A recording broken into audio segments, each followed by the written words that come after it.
And we're live. All right. Just barely.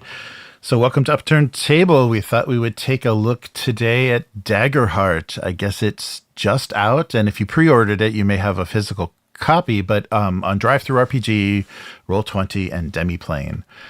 Daggerheart is live and available. So what is Daggerheart? Well, before we answer that question, with me today is Will. Hey, Will.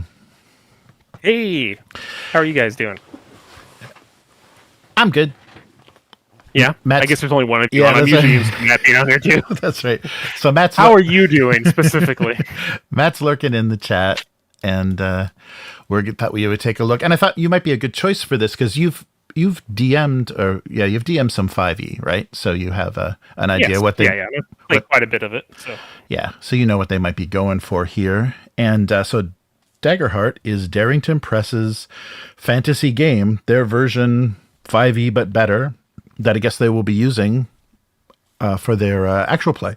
So their series, and they'll probably be, jumping between other projects that they're working on. Because they have Candela Obscura, they're kind of Lovecraft minus Cthulhu. Mm-hmm. And now they have this, which will be replacing 5e for them. So how much have you been following this as far as like when they've been talking about mechanics and what they were trying to do with the system?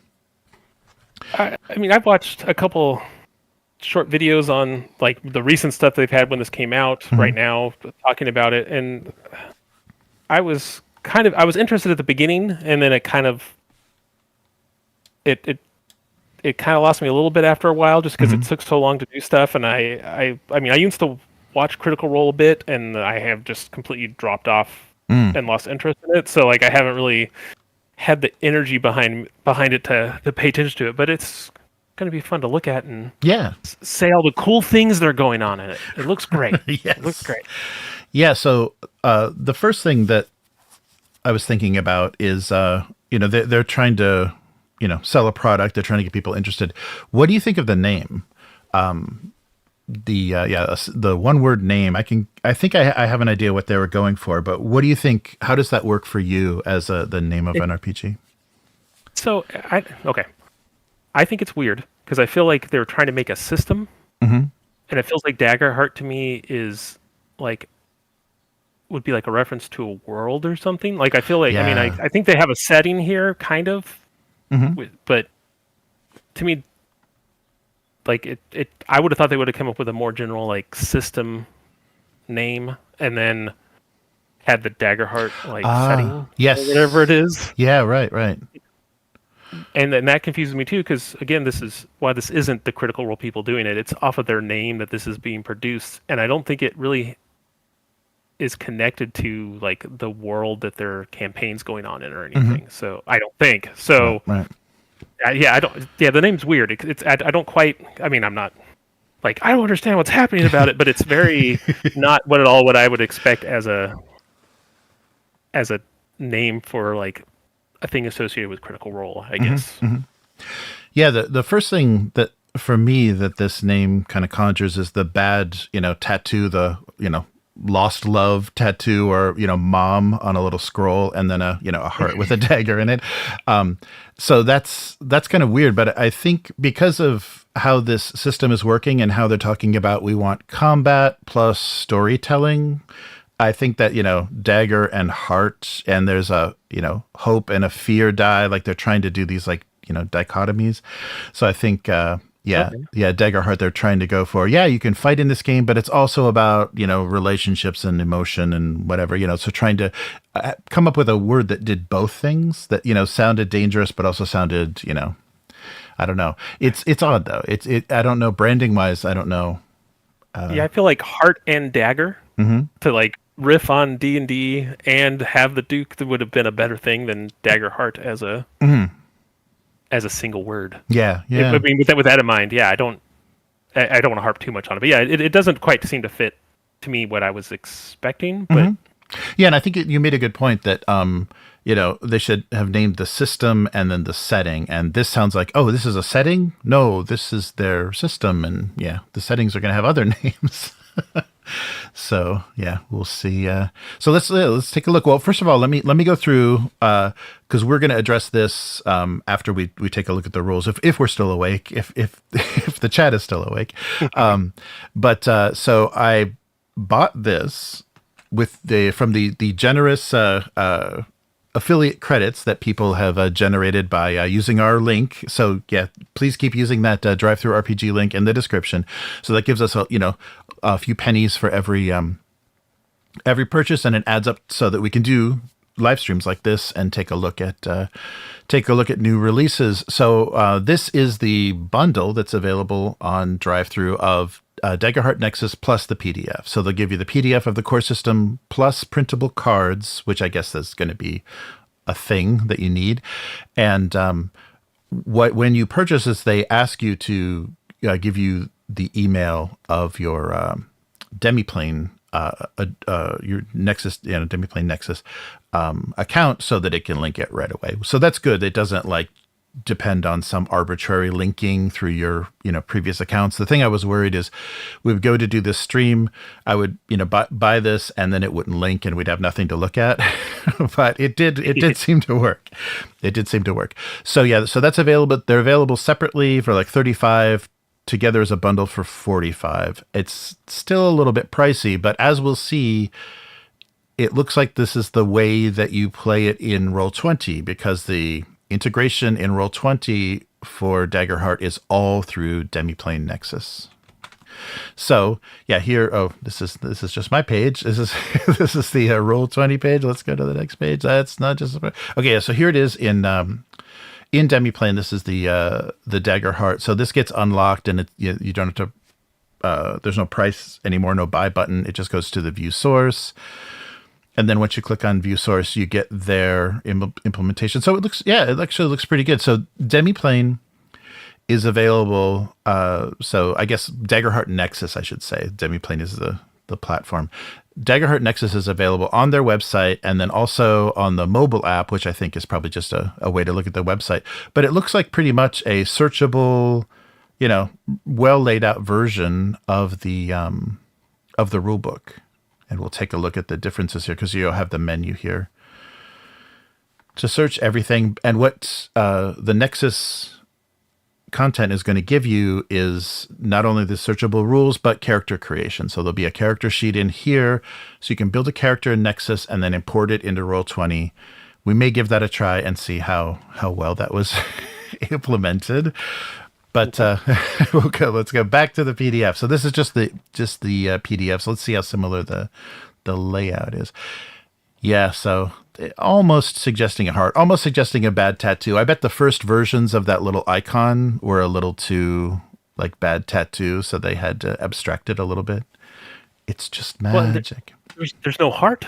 It's just a dagger and magic mist. Yep. What's going on? Yeah, I think they wanted to get away from that, and they went with blue. That's interesting. They went with blue. So the lead designer for Daggerheart is Spencer Stark. So he worked on Candela Obscura. He also did Alice is Missing, and I think he won an Emmy for that. So he's got some indie cred for that. And plus, there's a lot of other writers and game designers. And John Harper. Yeah. So we were talking about Blades in the Dark too. Yeah, John Harper.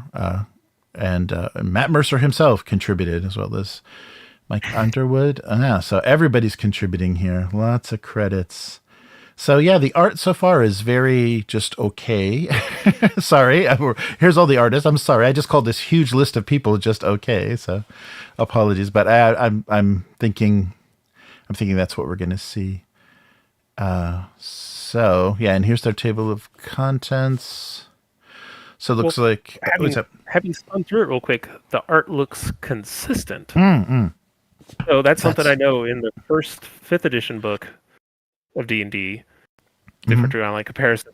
It was like you turn to one page and you're like, oh, that's a pretty cool looking image, and the next one you're like, what is that? Yes. Yeah. Oh, it's a halfling. Okay, sure, that's a halfling. All right, and then the next page, you're like, oh, okay, and then you find another good piece of art type of thing. At least this, it. Having thumbed through it, I feel like it has a consistent. That's good. Yeah. Art design. Right.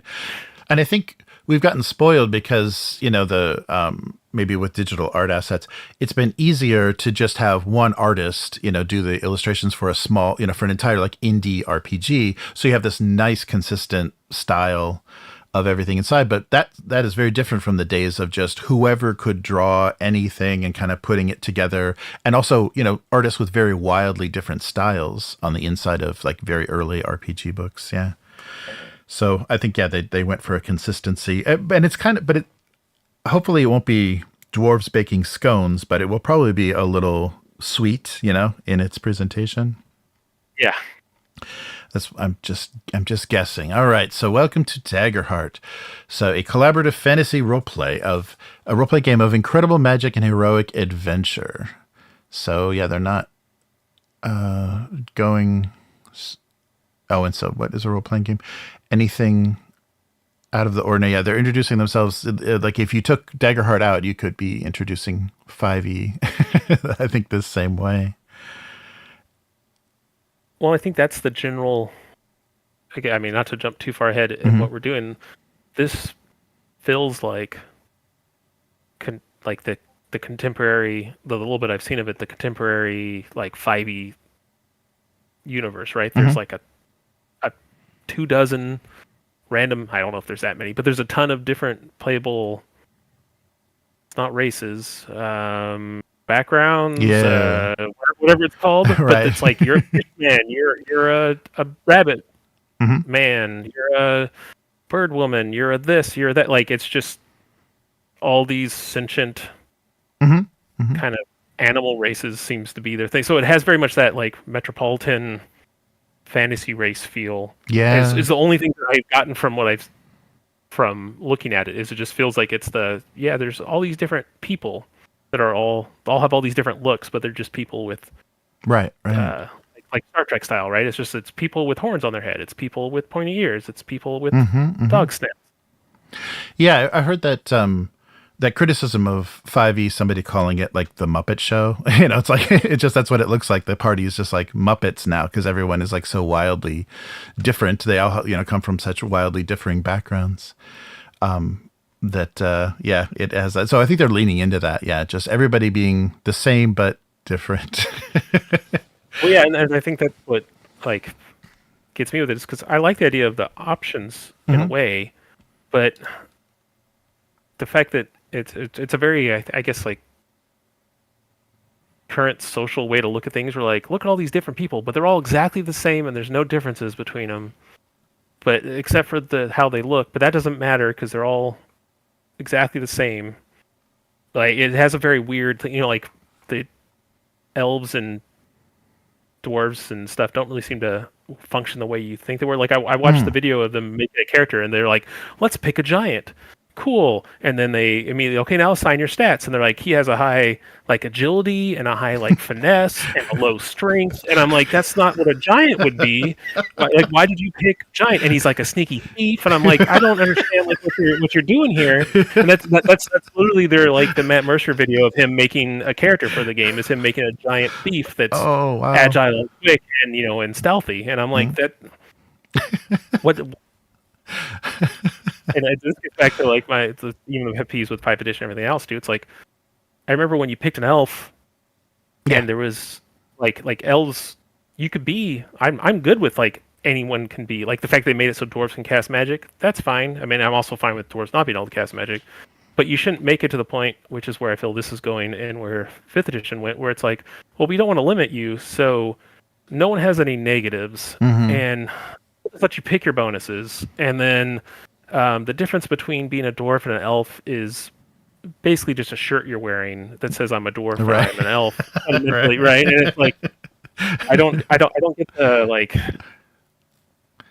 as a player. Like I like the idea of playing something that's like, oh, I have this hardship that I have to overcome. It's the same thing with characters in a lot of contemporary shows, right? It's like no, I need to have a penalty. I need to have something that I push up against, right? Like if being an orc paladin is the same thing as being a human paladin, what's the big deal? Whereas if you say, I'm an orc and I'm a paladin, and people are like, really? You're an orc paladin? You're like, yeah, and like everything about me biologically and like culturally like screams against this, but my character's thing is I fight against it. It's like Dritz, right? Like he or Drizzt, I don't know how you say his name, but it's like the big deal is that he's a drow that isn't evil, and he's come from this horrible thing. And it's like, well, now if you make it so that like that was what made his character so compelling and why they wrote 3,000 books about him. Right.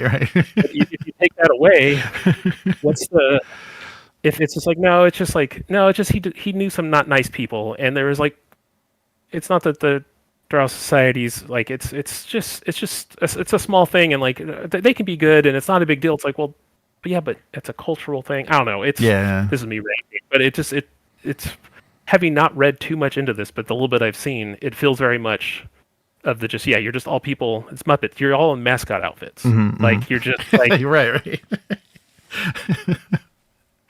Yeah, that's interesting. And they do their own kind of appendix N here with this touchstone pages. Did you see that on page 7? Are we on page 6 in the introduction? And they list the TTRPGs that are kind of inspiration books, films and television, and video games. A lot of like really recent stuff. And I guess that's appropriate because this is more modern designers being influenced by newer versions, and they're not just admitting, this is our improvement or our fix of 5e, but like the Cypher system. I heard that they took a lot of inspiration from Cypher system, Blades in the Dark. Oh yeah, special appreciation. So we'll see. I think that's where what's got me with all this is that when I first heard that they were making this, like I don't know how many years ago it was, I was like, okay, cool. So there's Matt Mercer, right? The guy who does Critical Role stuff. It's like he is a legitimate old school D&D player, knows all the stuff, was into it, and is now like slowly like to do it as a theater kid type of a thing, and now he's where he's at now doing it as a business. But I thought, oh yeah, that's cool. So he's gonna bring some of that old stuff back, because like in an interview where he's not like hawking his wares basically, and people start talking about stuff, he is a legitimate like old schooler D&D type player guy. But then this doesn't have any of that feel to it. It's and that's what I think was weird about the Candela Obscura too, is it just it felt like a real mild, like they just put some ideas in a blender and it was a very gray paste that they produced. It wasn't Call of Cthulhu and it wasn't Blades in the Dark. It was just kind of in there. and it's I think it's part of the audience that they court in general, right? Which is a very like touchy-feely audience that is worried about, like, there's a lot of worried about upsetting people type of thing. So I don't know how you do horror where you're dealing with like trauma and not have it be something that like, I mean, we've been over safety words and all that stuff before. I understand sometimes the point of them, but also if you're playing like a Call of Cthulhu or a horror game, it's like, well, the very point of this is that it's creepy, weird stuff and scary. You should be, if you're not going to go down that route, it's not horror at all. It's just people in steampunk hats, walking around type of a thing, which I guess is what they went for type of thing. Yeah, right? Like, yeah, that's true. Just steampunk people reading books, and that's fascinating. I'm not afraid or anything, but that's quite interesting. All right, so they right away hit us with their duality dice, right? So you've got 2 different colored D12s that are going to represent your hope and fear. So I guess this is mostly intended to be like a role play mechanic, right? Like so they embody the fate of the world and its effects on the character's success, and then the other. And so your damage dice correspond to the weapon of your spell or weapon or spell your character yields, expressing the deadliness of a successful attack. So you've got your duality dice and your damage dice. Now they are narrative, but they also are mechanical, right? So much like the 2d20 system, there's a resource in this game. So if you're like, the big mechanic, right, is if you roll the fear dice and the, what's the one? Hope, yeah. Is that what it is? So if your hope dice rolls higher, you get a point of hope, which is kind of like the good points in the D20 systems, whatever they're called, in whichever system, whatever world you're playing on. and that's like the resource you use to do a lot of cool stuff, kind of in that same way as the 2d20 system. I see. But then fear, I believe, kind of can make the GM do a move, which is very much like a Powered by the Apocalypse. Yes, right. Thing coming into this. Mm-hmm. And again, and this is a pet peeve of mine of the dice making the GM get a resource. That's my complaint about the 2d20 system. Really, is like I don't like the fact that the GM is there to always to figure out when he should get in your way and when he shouldn't, and it shouldn't be, well. Now I have to. And then I have this point. Let me think of a reason. It's. I mean, they cite the Genesis system as one of their things. Literally, there's every time you roll, you're either going to roll with hope, which is supposed to be a good thing happens. Even if you fail, a good thing happens, which is always hard in my mind to do. Yeah. And then if you roll fear, even if you succeed, a bad thing happens. So no matter what happens, every time you roll, you're either getting hope or fear, unless you critical, which is if both rolls roll the same value, it's a critical hit. And I think then basically all the good stuff happens. You get a point of hope and you get all this other stuff. So basically every roll you make is generating a resource every single time. Interesting. Yeah. Wow. And I don't know what, and it feels like from what I've seen, the combat's D&D-esque, where you're doing rounds of combat and you're beating on monsters for for multiple rounds in a row. So it's I don't know. Again, it's a whole lot of resources we're building up, a lot of tracking. So I right. Yeah, that scares me. Yeah, maybe it's good for a VTT too to be able to track all that. That's interesting. So right here for tasks or challenges. So any tests, you're going to roll your duality dice, take the sum of its results, then add any bonus your character has. This total is equal to or higher, so you're rolling over with 2d12. If it's lower, you fail, and then you tell the GM whether you're rolling hope or fear. Yeah, interesting. Yeah, so we'll look at that more in the core mechanics. Called a session. And I wonder why they chose the D12s. Yeah. Specifically, is it just because it's a neat looking dice? Because I think they have funky, weird diamond-faced D12s that they have. You can buy. They're unique ones, but. Yeah, I wonder. Maybe less swing. There's less range. So, because 2d20 is giving you 2 to 24 instead of 1 to 20. So, yeah, and maybe they also wanted to break it in half. 2d10 would be a standard, but yeah. Right. Yeah. No, you're right. Yeah.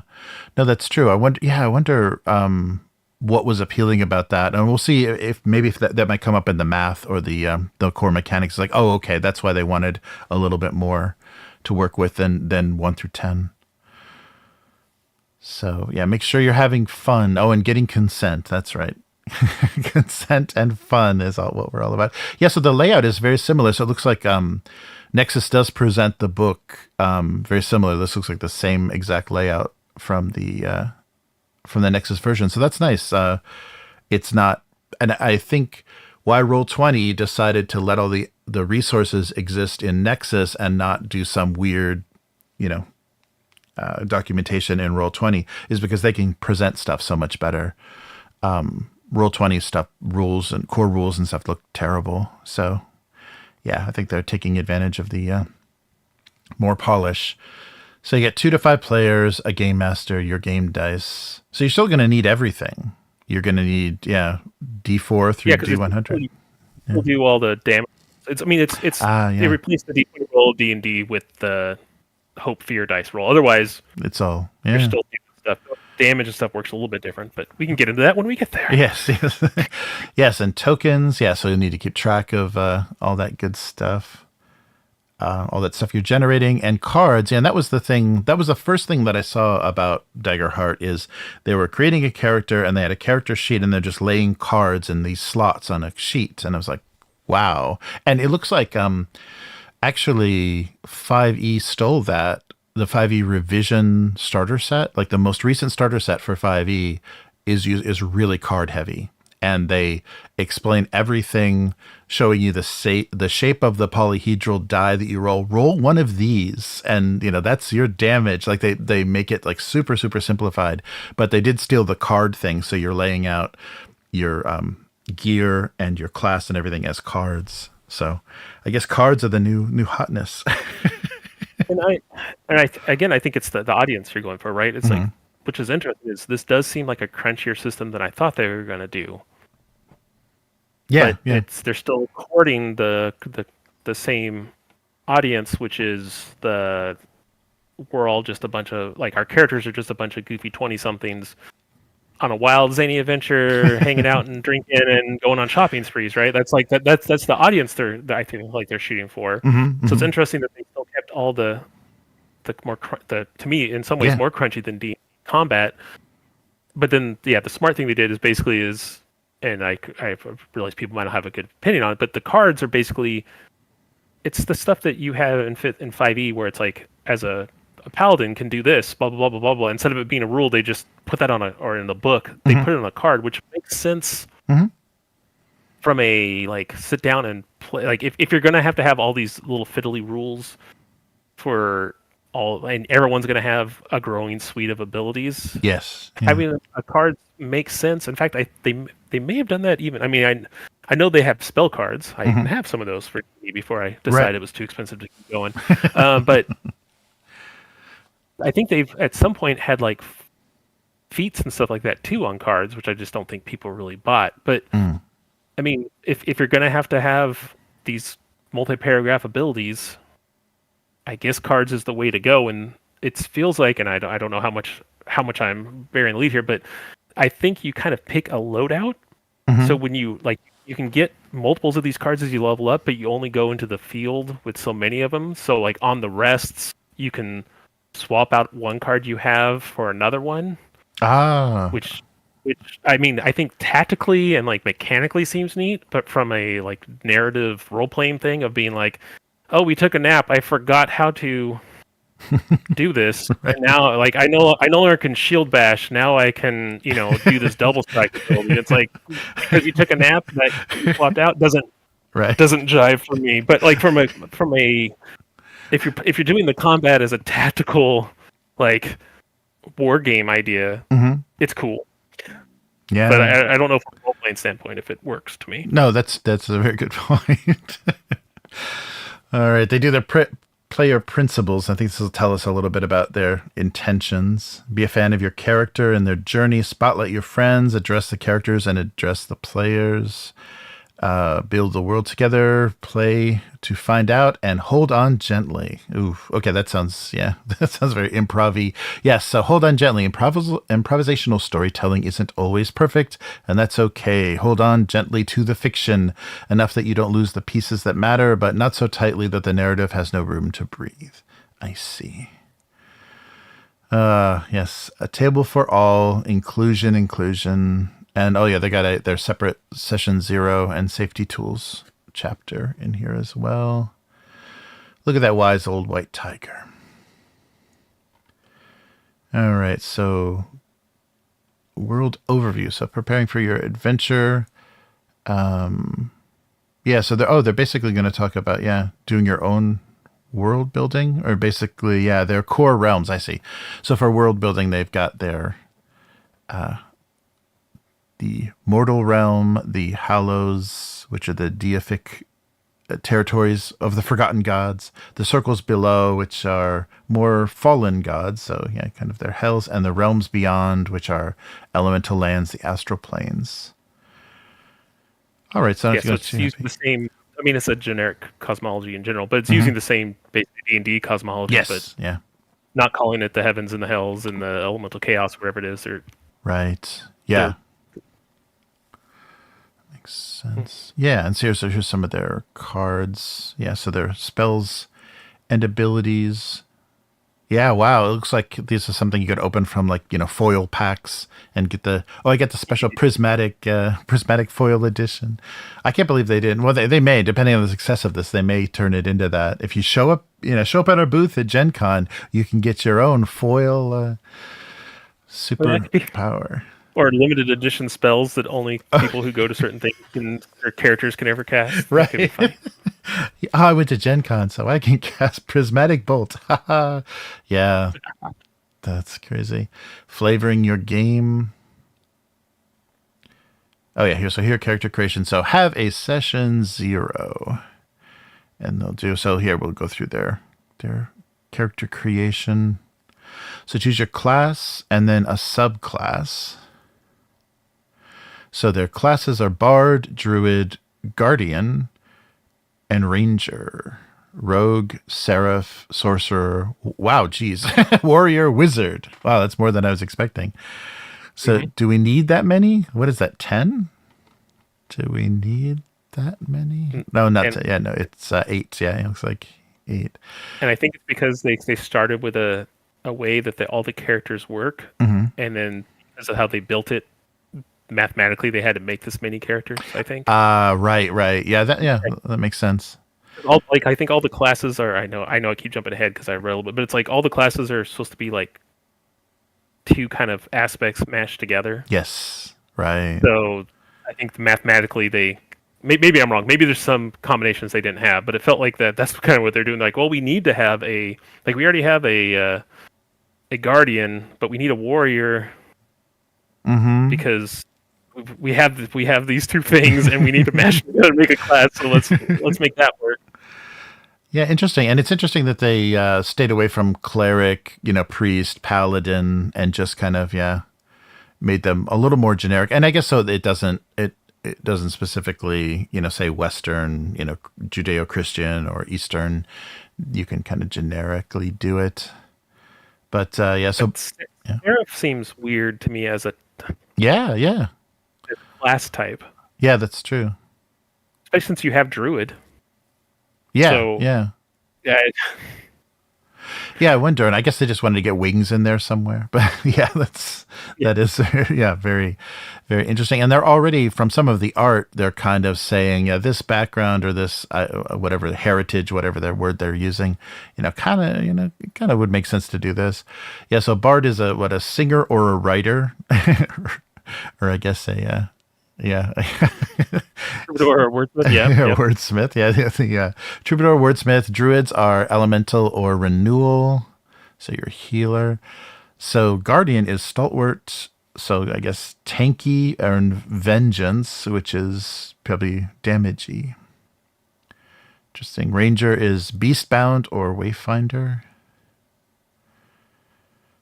And what do we got? Rogue, Nightwalker, or Syndicate. So Nightwalker maybe is more like a magic, magic-based. The Syndicate is more of a like a contact. Like a thieves, a thieves guild or a. Doesn't feel like it's the naming seems to go back and forth to me. It's the mix of old and new. Yeah. That you have Troubadour, but then you have like the wordsmith, and it's like wordsmith is. I mean, that's something I would come up with for the game I was making because I'm not clever at names, but it doesn't feel like it goes with the Troubadour or something else. Right. Yeah. Doesn't that mean? Doesn't that kind of imply printing presses? I don't know. Yeah, I don't know. Yeah, and then the Seraph is a winged sentinel. So immediately you're flying. That seems to be a pretty big OP choice, or a divine wielder. So you're paladin. Sorcerer is elemental or primal. Versatility or particular element. The warrior is brave or slayer. And the wizard is knowledge or war. Magic for violence or magic for understanding. That's interesting. Oh, I guess that, for war, it looks like they're kind of implying like combat magic. Yeah. Like more, I don't know, like airbender. Kind of like, Eastern looking attacks. All right. Yeah. So heritage. What's that? Yeah. It's just like the 5e thing again, right? Like there's all the classes, then all the classes have subclass. So it looks like with this one, they give it an equal amount. I know that was a complaint in the original 5e book. Like some classes had like 2, and I think Wizard had one for every school, so Wizard had like 5 or 6 or something, and people were like, "That's not fair. Why does this one get this?" And so it's very even and right down the line for all the classes. Yes. So heritage is 2 aspects. So ancestry and community. Oh, interesting. So they're going to break it up. So maybe you were dwarf that grew up with fish or whatever. Yeah, so they're going to kind of further dilute the fact that any benefits that you get are kind of genetically based. Well, and this is what the new 5e does too.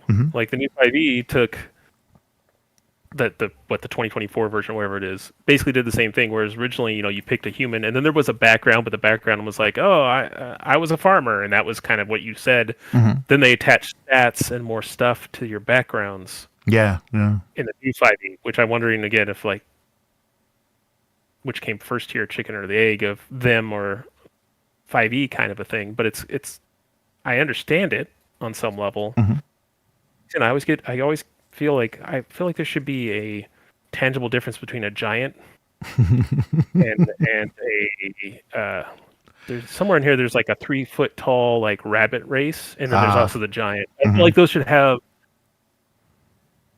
beyond the ability to like whatever small micro ability they're going to give a giant and a rabbit can. I feel like those should have playing those two things should feel physically different and have different right different stuff. Yeah, that's interesting. So there's, what is this, 18 ancestries. So I guess this is going to be choose your Muppet, and we'll see some illustrations of these, but Clank, Dracona, so probably dragon people, dwarf, elf, fairy, faun, firebolg, fungrill, galapa, giant, goblin, halfling, human, infernus, Katari, orc, ribbit, and Semia. Oh yeah, and then community, the second part of that is highborn, lowerborn, orderborn, ridgeborn, seaborn, slyborn, underborn, wanderborn, and wildborn. Yikes. Yeah. But even there I can see to me again the naming breaks down, right? Like I understand the like waterborn or like seaborn, but then you could be someone who, and I realize you pick one of these, but like, so there's something saying like, hey, I was raised by the ocean. That made me who I am. Or you could be like, I was raised by the ocean, but that doesn't matter because I read books. So I don't know. Like, I don't have any.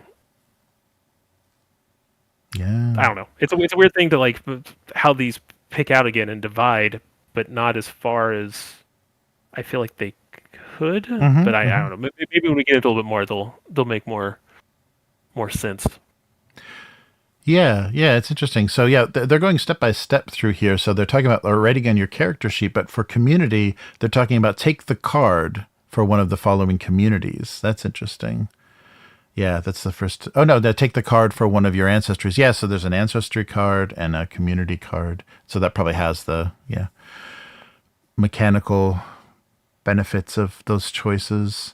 Yeah, and they are trying to separate it because they're saying, so ancestry is your lineage, impacting your physicality, granting 2 unique features, but community is your physical location, values, and goals. It informs the culture your character grew up in, and it might play a part in the way they look, act, and approach situations. Yeah, they're trying to spread that out as much as possible. And again, it's the metropolitan thing, right? Where it's like, I don't know if that's the right word for it, but it's the fact that orcs are treated as just like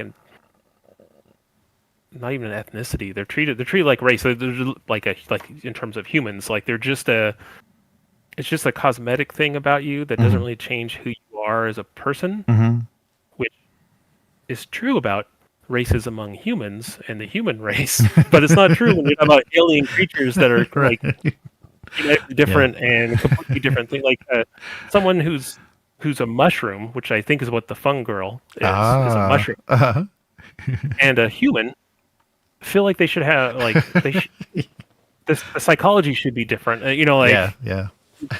should be something about being a fun girl that is inherently different, like way that you perceive reality than a human is. No matter if you're raised in a city or not. I like how you say that. It almost sounds like fun girl, like you're the fun. Yeah. It's like, she's a real fun girl. Fun girl, a sly-born fun girl. All right, and you've got character traits. So those are your stats. Yeah, so basically they went with so agility, strength, finesse, instinct, presence, and knowledge. So they're staying away from charisma. Well, I guess, yeah, presence. And they're splitting agility and finesse into two, and instinct as well, kind of awareness. They kind of got rid of constitution as Yeah. a stat, Yeah. which I think they rolled into the classes in this. Is what I think is going to depend on stuff. Which, I mean, and I think that this is the looking at stuff as it develops, right? Like, again, you go back to old D&D, your stats almost had no effect on you, right? Like if you rolled anywhere in the middle, at all, anywhere in the general middle, it didn't matter. And then third edition, they really, I mean, it's second edition AD&D, they started. It mattered more about having stuff in the 16s and stuff like that. And then in third edition is when they introduced the whole, like, every 2 points of stat changes a bonus you get. Yes. Yeah. And then I think there's been again, it's a kind of a design complaint of how lame Constitution is as a stat, because all it does in every single version since third edition is directly affect your hit points, which is a big deal. But when you're talking about people, like, and this is a little different, but when you're talking about in D&D where you have 200 hit points eventually, the extra 20 hit points you get over 20 levels doesn't matter really that much. And so I know there's a lot of things of like, oh, Constitution seems like a kind of a dead stat. It's not really a dumb stat, but it's a stat that most people like. It's always the one that everyone wants to have some points in. So that may be how come I'm just trying to picture the design idea of why they got away from health, but they kept, like, the only thing that's technically the same. Strength is the only that's the only named attribute they kept. Yeah, that's interesting. And you're not rolling these. You're not doing 3d6 to generate these. You're distributing bonuses or penalties, basically. You're distributing modifiers to those 6 stats, and they give you a stat line. That's interesting. So, and there's not even another way to do it. It's just like, distribute these. This is the range. It's not going to go below -1, and it's not going to go above +2. Yeah, interesting. That seems, I don't know. It's really, that's the fun thing about character creation, is when you get a really bad stat, when you're dealing with, where am I going to put this -3? That's kind of fun. But and even with point buy, like it's interesting if you roll stuff. I mean, I've been grumpy about rolling really bad characters. It's interesting to roll stuff. It's also interesting if you're making stuff. If you make a guy with a net -3 in strength or something, or intelligence or presence, or whatever you want to say. Yeah, a lot of times that's fun to play, as opposed to having, again, it's getting all the corners sanded off. Everything's kind of smooth, and this is, I think, I can't remember because I don't, but I think this is basically when you do all the math, this is what the D&D standard array point system gives you. Right. I think it gives you a +2, a +1, a +1, and a -1, and then 2 zeros, if I remember right. So it's basically using the same math. They got rid of the vestigial bigger numbers of D&D, because you don't use those anymore in D&D. So that's what everyone who designs them now is like, it's so ridiculous. We just write the bonuses down. It's like, right, because the attributes no longer matter as being a number, because we broke them down to bonuses. But that was the thing, when I first saw a 5e character sheet, that was confusing, because I think when they showed one filled out, it's like the bonus goes in the big box and the actual stat value goes in the little circle. It's like, wait, what? I guess because that's what you're referring to, is the bonus. Yeah, the modifier. You never use those other stats for anything. Right. Yeah, that's very funny. All right, so we've got evasion, hit points, and stress. So stress is in withstanding pressure of situations and mental strain. Oh, so they do a little bit of physical hit points and mental hit points. Interesting. Yeah, I think you can use stress to, like, cast spells and stuff like that. I think it's kind of a resource that you use for that. I think. I'm not sure, but. All right. And the currencies. Oh, yeah. So it is basically, the currencies are hope and fear. So, yeah. So those are used. So you start with 2 hope. And then when you roll with hope, you can spend this to, help your allies apply life experience and challenges and empower your spells and abilities. And rolling with fear, GM gains fear. Oh, so I guess, so fear is the GM currency, hope is the player currency. Kind of like momentum and doom, It's fundamentally every roll, which, I mean, we kind of do that when we're doing the 2d20 thing, but we're not generating you a point of what's it called? The 2d20 thing. We're not generating the GM a point every other roll in that one. It's usually when we really badly fail, which that can be interesting. But to me, it's that every single roll does this kind of regardless. So like that's when I get into like, so we're pushing chits around and tracking stuff. That's just a resource that always is replenishing and filling up. It doesn't feel super. Yeah. For me, from the outside, doesn't feel like it's something that you're managing at all, because you're like, well, I'll get another point of fear or another point of hope next turn, so spend it and keep going. Yeah, no, that's very true. Yeah, interesting. So yeah, weapons, so physical, magical weapons, primary, secondary, and then you have a proficiency. You have armor with damage thresholds. Yeah, so it just soaks damage before you mark hit points. You mark off armor. Yeah, so the way that works is that you have, I think it's based on your class. You have damage thresholds. So you roll damage like you do normally in D&D, and then you say, okay, did I fall within the light, medium, or heavy hit?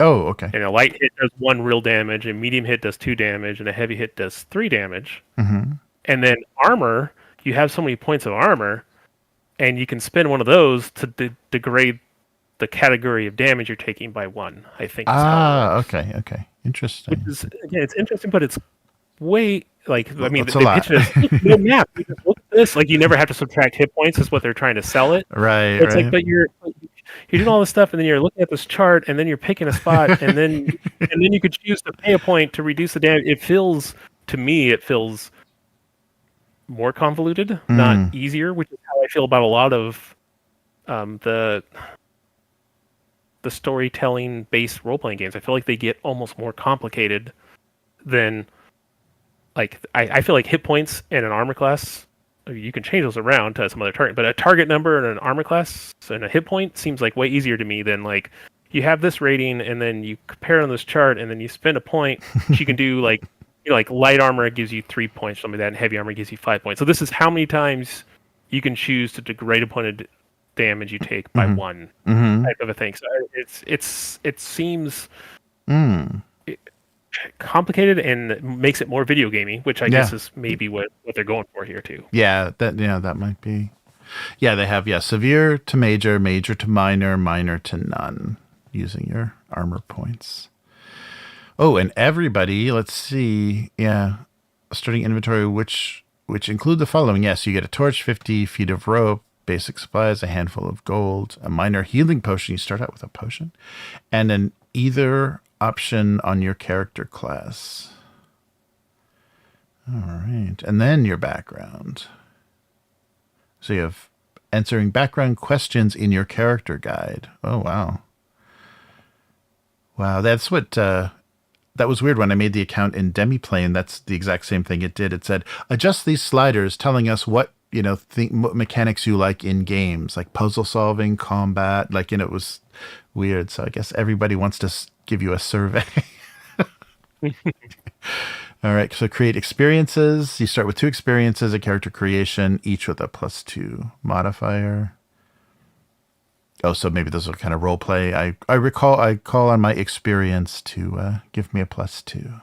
Yeah, the example he gave in the thing I watched was like stealthy in the night or something like that. So it's like, I think you can spend a point of hope to invoke the +2 modifier on that thing whenever it's applicable. Right. So again, you spend that resource on a roll to give yourself a +2, but it's only with the 2 things that you write down in your character. But I think that this is, again, this is blown back out again, where there's nothing crunchy about this. This is like literally whatever you write down character, which gets back into, I think I've had this conversation with you before, of like someone writes down lucky as their ability, and you're like, well, that applies literally to every single situation. Right. So you either say, yeah, that's cool, or we go, maybe you should try to come with something more specific, and it's like, it's the mixing, the really blending of, I feel, hard, crunchy stuff with narrative stuff. Gets weird to me, because it's like, okay, so there's all this mechanical stuff, which makes me want to game it, but then you're asking me then to, like, Yeah, but the narratively cool justify and, it. and Yeah. narrative thing is like, but I can narratively justify anything Yeah, right. if I want to. That's true. So, and we're doing this thing where I'm gaming it, so now I'm going to try and narratively justify gaming everything, and it feels like they're two things that fight each other to me. Yeah, no, that sounds very, very true. Oh, and more cards. Your domain card. So the core building block of the classes, the domains include Arcana, Blade, Bone, Codex. Oh yeah, I think when I was the first demo that I saw of this showed these domain cards. Yeah. Yeah, and this is what I was talking about with the classes. Every class is 2 of these domains, and these are kind of like the options you get to pick as you level up. So I think that's why they have so many classes, is because they have the however many you just listed domains, Yes, and they're like, well, we need every one of these domains should be at least in 2 different classes, right. So, to make them neat. And again, from a design's perspective, I think that's cool, but I feel like they have too many. I feel like they could have cut out some and made this tighter at the beginning, but yeah, I think you're right. Yeah. Yeah, and the differentiating between splendor and grace. Yeah, I guess they'll give you kind of ways to define that, I hope. And then shared domains. Oh yeah, so that's what you're talking about. Each class shares its domain with at least one other class. Creating connections. Yeah, that's very much a Powered by the Apocalypse thing. I guess that's become kind of more common now too, but threads and connections with other characters during creation. And it's also kind of a 4th edition thing, 4th edition D&D thing, where in that one they really started focusing on, I think they called them power sources or something like that, where every class had a power source. So like, what's your power source? I have the martial power source because I'm a fighter. I have the divine power source because I'm a cleric, or I have the primal one because I'm a druid. And it feels like this touches on that type of thing where it's like, this is an aspect of me that I've defined now as being this thing. So yeah, I can walk to someone else and be like, we both share this characteristic. So that makes us appreciative of each other. Again, I don't know. It's another thing that I feel like it's relating hard mechanics to role-playing stuff in a way that feels weird to me. But yeah, interesting. So yeah, this next page has this sheet, the character sheet on it, and it looks like you can only have maximum 6 hope. So yeah, very similar to Momentum, and probably some of the things is that you can't just bury yourself in it. It only goes to a certain extent. Yeah, because it looks like a big hope spend for this sorcerer class is spend 3 hope, reroll any damage dice on an attack that deals magical damage. Yeah, so they'll give you a big power. Interesting. Yeah, so they've got their character sheet with blanks for everything, but then they also have maybe what comes from the cards, the class features, the suggested traits, your inventory. Oh, and another Powered by the Apocalypse thing. They'll give you a description: clothes that are, eyes like, body that's, skin the color of, and attitude like, and they just give you several adjectives or descriptive phrases after, and you can just go through and circle one. Yeah, that's quick. They should give you a little blank though at the end, just in case you actually want to modify. I know here. Yeah, because it does have that playbook. Yeah, it's entirely like a playbook, and choose between. Yeah, I guess it's trying to get rid of the stuff that I do all the time when I've been playing 5e and other games like that, where like you're always looking through the book and everything, which to me is the appeal of doing all this shenanigans, is the fact that you're a wizard looking through your tome trying to figure out how to play the game all the time. Is some of the appeal I feel. Yeah. And this is making it all on one sheet of paper, which makes me feel like, okay, so then why are we making it so complicated that we need like a rule sheet that goes with it to play, but then you're trying to simplify it so that it doesn't overwhelm people. Right. Yeah, and again, it feels like it's to me pushing in 2 different directions, but that might be because I'm just not in the right slot here, I guess is what it is for this specific design. Yeah. I think this is definitely an evolution, and the game designer had like a certain, maybe probably newer, younger player in mind, with a lot of these, and it showing the touchstones and the influences. This is very much a greatest hits of probably the past like 10, 15 years of like more indie RPG stuff. So more non D&D stuff. So the background questions, what did you do that made people in the community wary of you? What mentor taught you to control your untamed magic? So yeah, these are class specific. And why are they no longer able to guide you? You have a deep fear. You hide from everyone. What is it? Huh. And then your gerbils are scary. Yeah, right. This is another powered by the apocalypse thing, and that's the where I've seen it is filling in little boxes, to get for your level up? for your leveling, and then if I get all 3 of these, then I get a +1. If I get 2 of these, I get 1 more hit point. Filling in little boxes. Interesting. All right, here's an explanation for the domains. So Arcana is tapping into the raw enigmatic forces, elements, and energy. Grace is a domain of charisma, rapturous storytelling, charming spells, or a shroud of lies. Blade is weapon mastery. Midnight is shadows and secrecy. Bone is tactics and body. Sage is domain of the natural world. Codex is intense magical study. Splendor is domain of life. Oh, okay. Yeah, that's good. They defined that. And then Valor is domain of protection. All right. Okay. What's happening here? we're chewing on something here. Oh, there we go. And they give you a little chart. They give you a cool little chart with all your classes on it. Yeah, your domain circle. Oh yeah, see right there. Yeah, so they all do share. Yeah, that's exactly why there's what they did. So right. This also asks then, because of supplements and stuff like that, are they going to slot in new powers, or do you have to add a new dimension to this, where you have to turn it sideways and look at it 3-dimensionally to see how things track another way? Right. Yeah, that's true. Yeah, they're kind of locked in now, aren't they? Yeah, interesting. Yeah, I guess you can have new classes that touch things. Like you could have like another ring. Maybe combine some things that aren't combined right now, but then this little part won't be as cool. They give you a sheet of acetate that has these lines that are now connecting other. Yeah, on another level now, these are all connected. Wow. Yeah. So and they even do. That's interesting. In the core rule book, they have how to read the cards. That's very funny. Yeah, so they are like really heavily leaning on cards. And then your class and all the breakdowns. Yeah, this is interesting. They do it's a real clean, real flat, kind of minimalist style for the layout. There's not too much like, aged paper and, handwritten scrawling in the book. It's very clean and very contemporary looking book. Yeah, it is. Yeah, no, that's very true.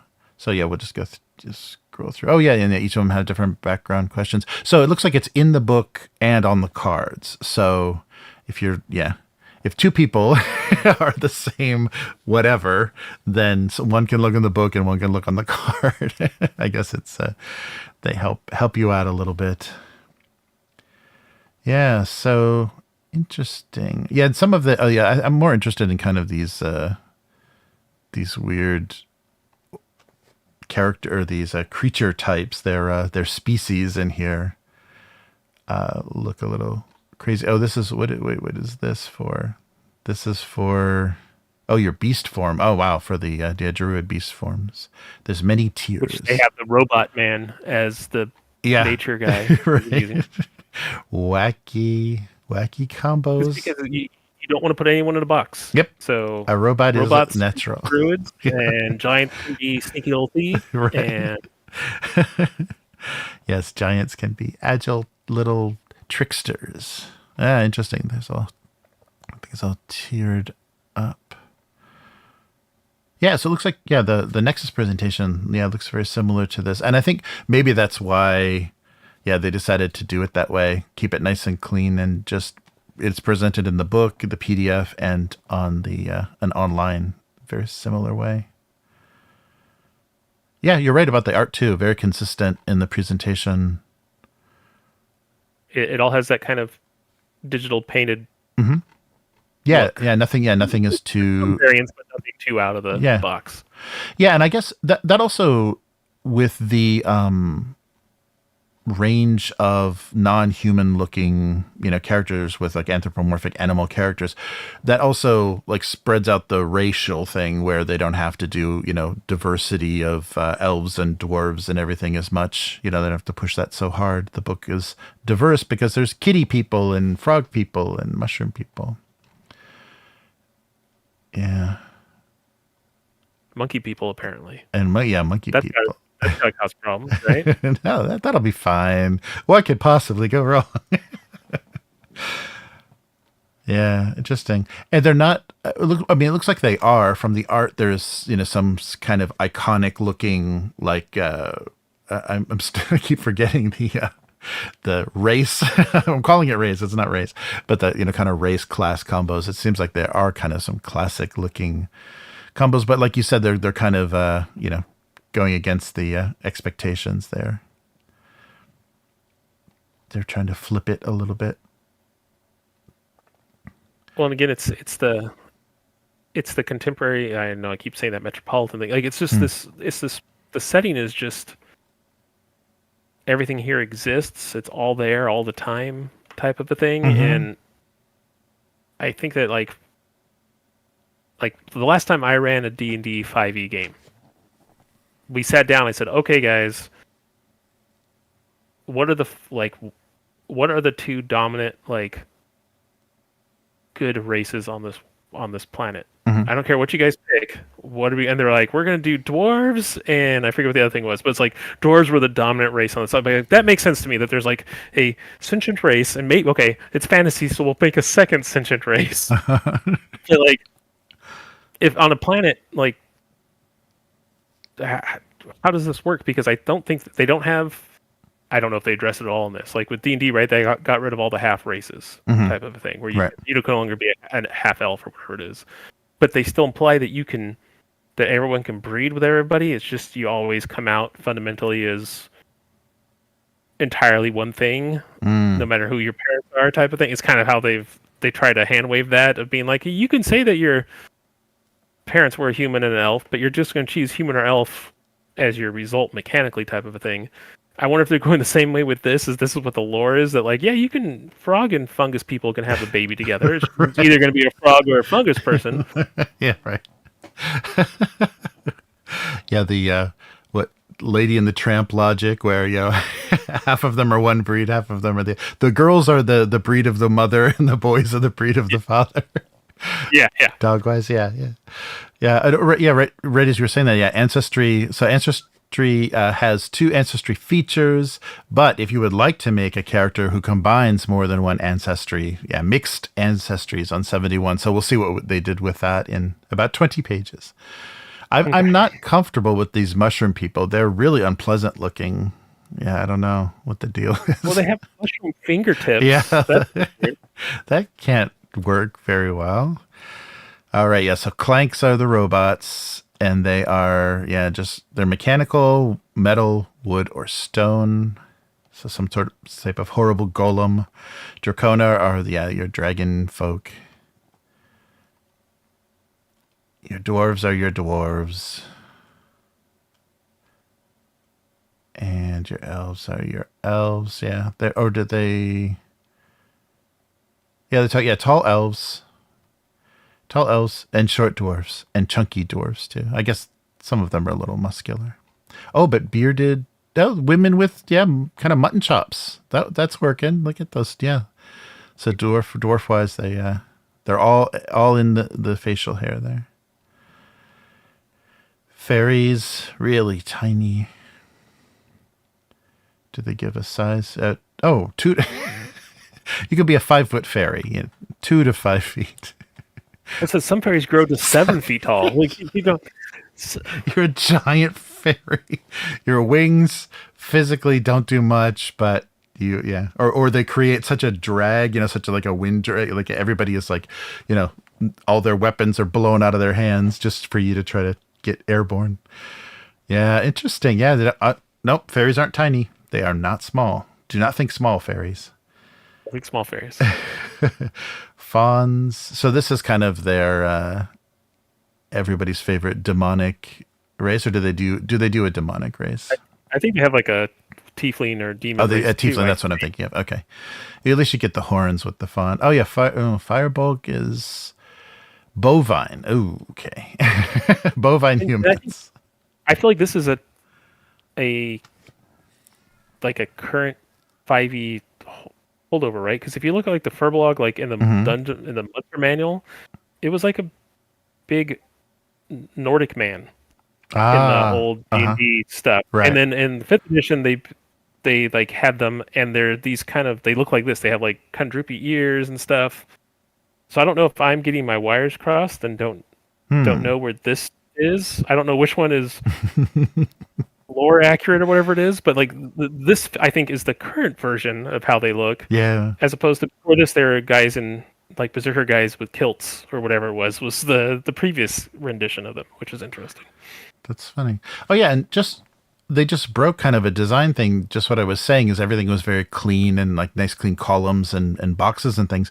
But in this ancestry section, there's pencil sketches and like handwritten text, kind of like a a scientific sketchbook or, like a field manual of these different races. So yeah, so they went with a more hand-drawn thing. That's interesting. I didn't expect. And it looks like it's because they want to give you 100 different options, right? Because they're like, well, you can be a fawn, but you don't have to be a fawn that looks like a goat person. You could be a fawn that looks like a normal person with just horns. Right. Or like again, it's the however you want to be, it's all mutable type of a thing. Yeah, give you a huge range. And yeah, your horns don't have to actually be horns. They can just be like a weird flat hat looking thing on your head.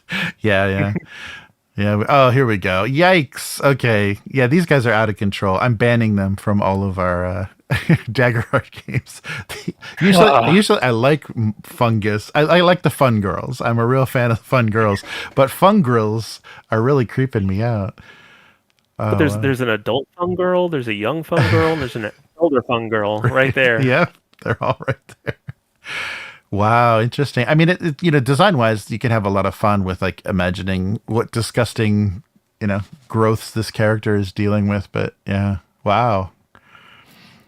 But the smell. It's the smell, Will. That's what I'm worried about. It's fresh. It's surprisingly clean. Oh, so Galapagos turtle people. There we go. We got turtles and frogs. Nice.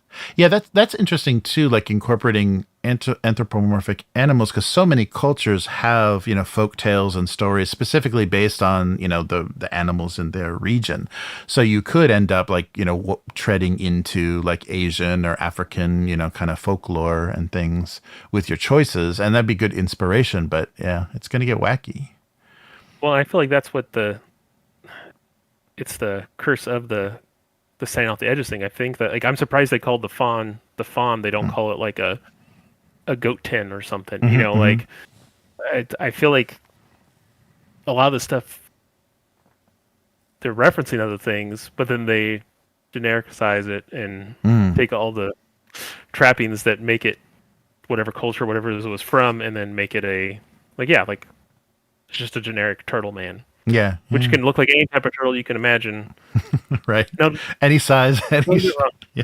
Yeah. Again, you can say like in our setting, this is a thing, but by its very nature, this feels like it's trying to say like, no, man, just let them say whatever they want to look like and however they want to be. And then because everyone's unique, so let them be, which I can understand, but also, again, how big is the gene pool of these turtles? Right. It ranges from many planes of existence. We made it to giants. So they range from 6.5 feet to 8.5 feet. Okay. So they're barely taller than a fairy. Right, yeah. Right. I'm a giant because I'm a head taller than a fairy. You have 1 to 3 eyes. So you're a cyclops or worse or not. Wow. So long neck or the 1 to 3 eyes is very interesting. Yeah. But yeah, they do some, very slender, very lithe looking giants. They're not all very, thick and clumsy. Interesting. And I feel like See, and to me, like again, the 1 to 3 eye things sounds cool, but potentially, but there's at least nothing here. And I realize that most games like don't go into crazy depth on things, but there's no explanation here of why they have 1 to 3 eyes. Like, is it? I'm assuming it's a throwback to the like the 100-eyed things in Greece, 100-handed things in Greece, like Cyclopses and stuff like that is what they're referencing. But they blended all that away, and so now that's all gone. Right. So there. Well, so it'd be cool if there was something that it was like is there a reason why this happens? Is it like having like blonde or red or black hair? Is it what is the source of this? And if everything feels like it's just like hair color, for lack of a better. Like you're saying, it all feels very cosmetic, because choosing to have 1 eye or 3 eyes, there's some functionality there that I think would happen. Your depth perception is not going to be as good with 1 eye. But yeah, they just don't. Oh wait, there's something about sightlessness. Wait a minute, where did I see? So all giants are born with none and remain sightless for their first year of their life, and then when they reach 10, their eyes open, and random number of them open. Well, okay, well, that's a cool thing. Yeah. But it'd be cool if they gave a reason for that. Yeah, or right. But again, this is I think this is where leading with stuff, right? It's like they don't want to give a reason for that, because then you'd be like, well, because they were cursed, or or this or that. Well, now you said something about them as a culture and about a people, right? And what if you don't want to be that? And again, I get it, but it also feels like it doesn't make giants feel like anything. Yeah, and I guess in your setting, you can say that the 3 eyes were mocked, or they had some social stigma or something, but they're not going to put that in the book. So it's very interesting. Hey, and fairies are bigger than goblins. That's interesting. Yeah, goblins max out at 4 feet tall. So yeah, your fairies are going to just totally dominate in melee any goblin they see. Wow, and they get real whimsical with the goblins too. Very petticoats and church chats. I don't know what's going on. And halflings are very tall. No, they're not. Okay, that was a human. Thank goodness. Yeah, halflings should be half of a human, so that's good. They're limiting them to 3 to 4 feet. Yeah, they don't have. Yeah, they're not going crazy. They're looking a little Rankin Bass with the ears, but other than that, halflings look like they make sense. And humans, is a human wearing cat ears? There's a human male, but it looks like he's wearing some kind of, I don't know, it might just be a fancy crown. Yeah, like a circlet or something. That fancy has, circlet. Right, yeah. With cat ears on it. Cat ears, because sure, yeah, that's great. Oh yeah, here you go. Yeah, the Infernus are our tieflings, of course, and they've got fancy jewelry for their horns. Yeah, they do an interesting. Yeah, they're not going to limit any kind of body type. I mean, I guess like maybe only halflings and dwarves. Well, no, dwarves got kind of thin. Halflings look like the only ones that, maybe halflings and goblins, that have kind of a standard consistent look. Yeah, consistent body type, but everybody else has a huge range of tall, thin, different builds. The Qatari are the Katsari, the cats, the feline. Oh, that's weird. And they go from house cat looking to like lion-o looking. There's quite a range. Yeah, to anime cat girl, just you're a person with cat ears to down to right. So you're a person with a very rough tongue and a huge mane. Yeah, that's weird. Yeah, there would be that much. I mean, that would imply some kind of mixed heritage, but no, let's not. And orcs are looking pretty sweet, not very angry or scowly. And they just have tusks. Yeah. Yeah, and sports bras. They've got sports bras and tusks. They look. pretty consistent with how they're drawn too. Like the body, have so much goopiness. Yeah, that's true. Yeah, there's not a huge range of super thin and super. But they do imply they come in all the pastel colors. Yeah, right, yeah. So don't think green. Yeah, that's true too. Yeah, and the fully rendered one is very purple, very lilac colored. Oh, and there's the Ribbit. He's the big seller.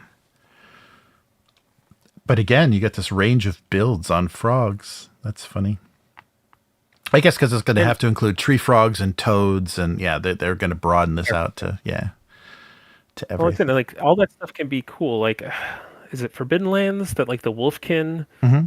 Like their whole thing is they're beings of chaos, and they're like kind of not so like you can run to one that looks like a fox, or you can run to one that looks like a wolf, but that's specifically them, and it's a representative like the fact that they're kind of more primal, like connected more to chaos and everything is what makes them what they are, as opposed to everything is everything, and then again that means nothing. To me, it means nothing special, right?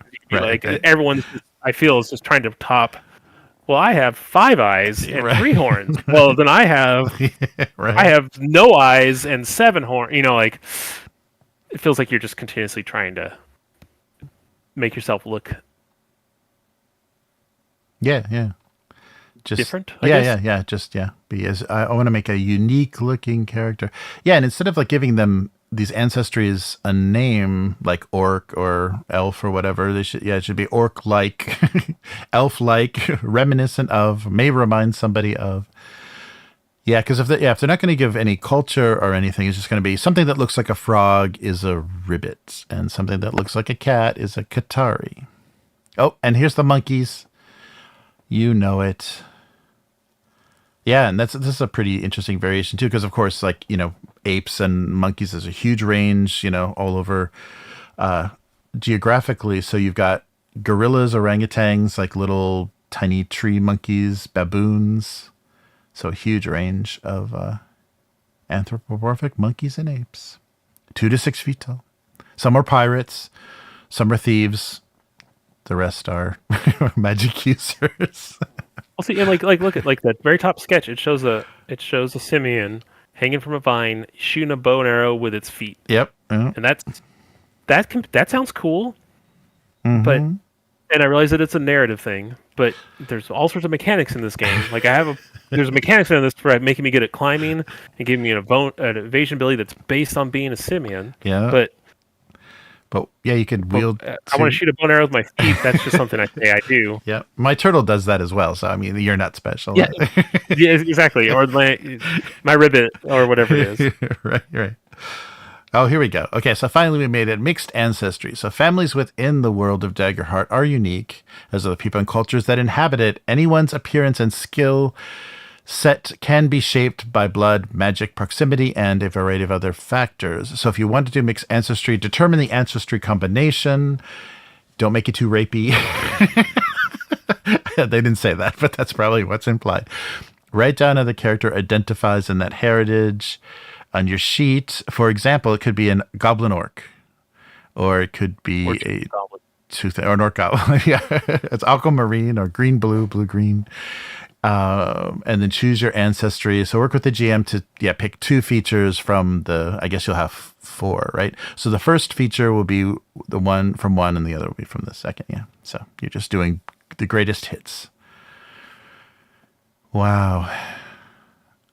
Yeah. So and I guess these are kind of examples. I don't know quite what I'm looking at here. Yeah, like a fungus turtle and a demon. Oh, okay. Demon toad is pretty good. And then a fairy monkey simian thing. It looks like a moth. It's like a fuzzy moth fairy. Yeah. Just whatever. Why are we naming any of this stuff? Just whatever. Pick some traits. There you go. You're good. Wow.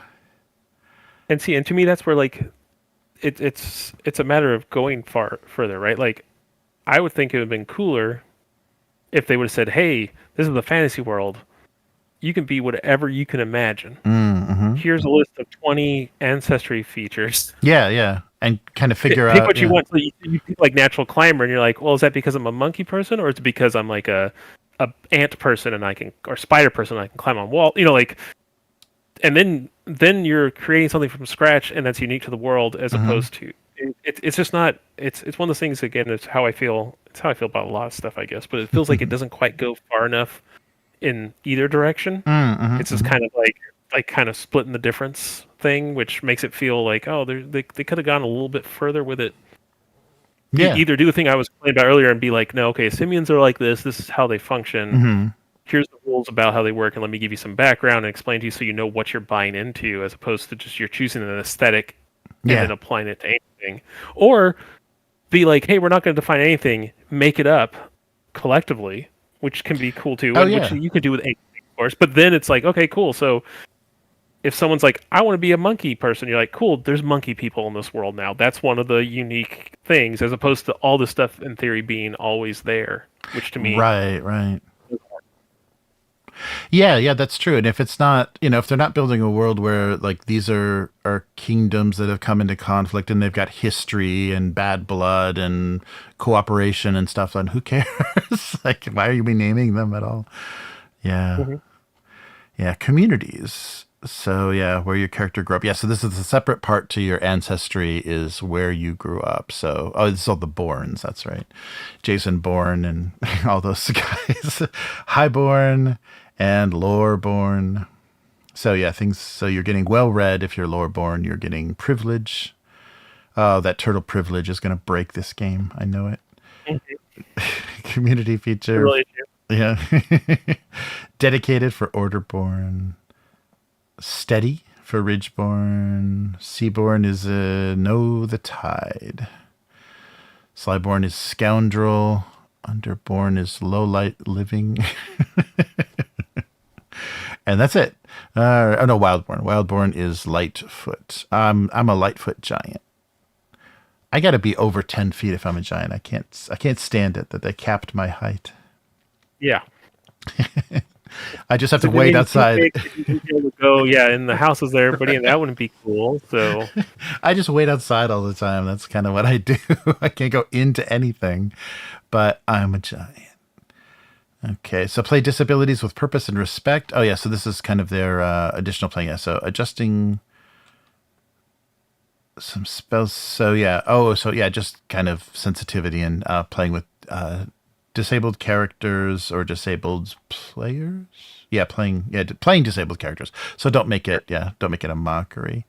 I got it. This is something I remember. It was a D&D thing a while ago. Where it was like the dungeon wheelchair thing.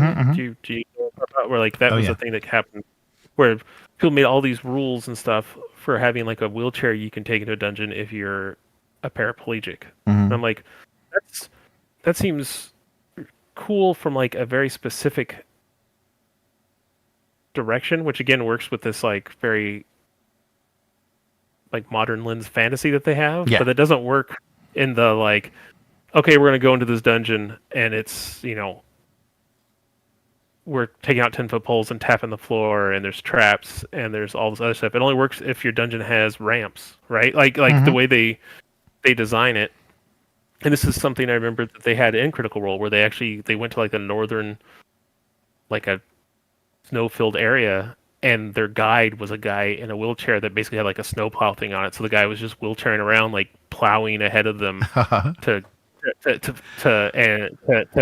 be their guide type of thing. And I was like, I understand the point of that, but it's one of those things that's like, wheelchairs aren't all-terrain vehicles, and like if it's one of those things where I feel like you're still not trying to pay respect to things, but you're not actually respecting them because you're implying that like, oh, him being in a wheelchair is no big deal at all, which is true as a person. It's not a big deal at all, but in terms of there's a reason why we have ramps on all curbs for people to get up on wheelchairs like that. It's because those types of things cause problems, and now we're saying that it's not a problem for them. It's not anything we have to think about. Right. And to me, it feels like you're downplaying stuff too, and it's like, what are we doing? And I feel like that's what this is. This is what made me think of specifically that, because it was a Critical Role related thing. And I just remember them people releasing like a big packet of like, here's a way to make like wheelchairs that are dungeon capable, and I'm like, that unless they're magic, they're not.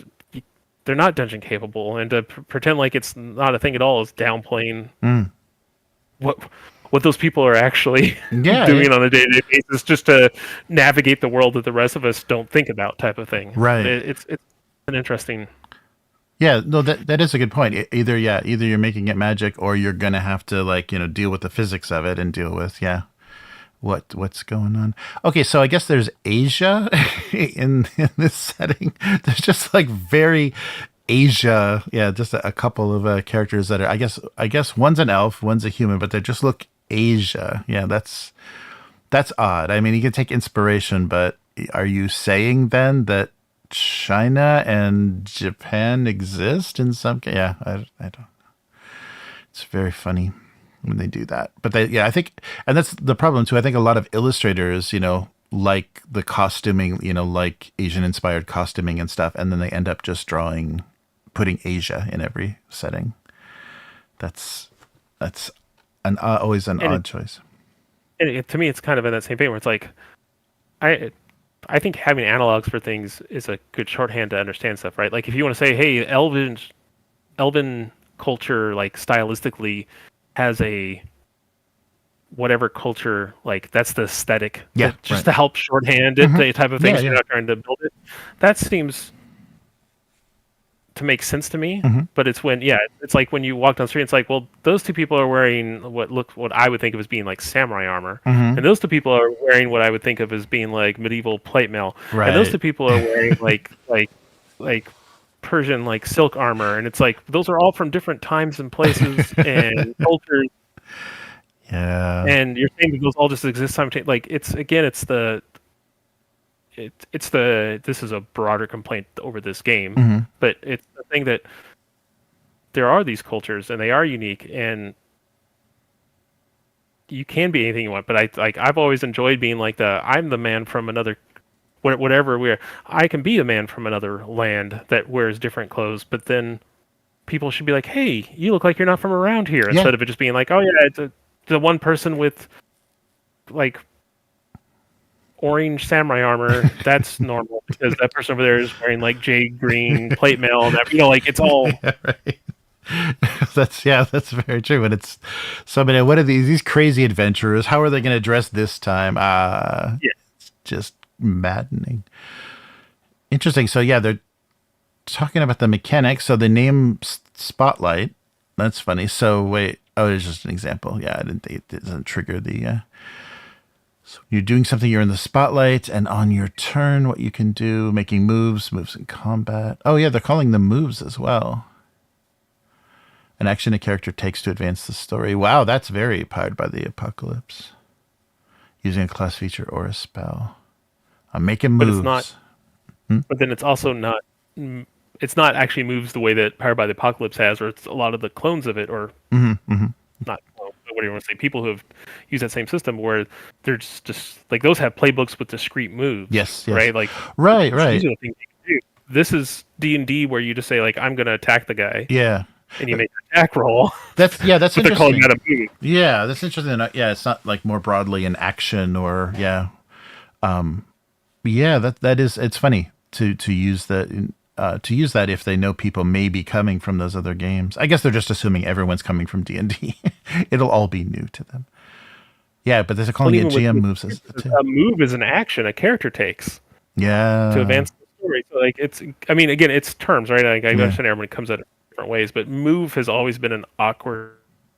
It doesn't feel like real language. I don't know what the right term is. It doesn't feel like the way I would actually describe something. Yeah. Like.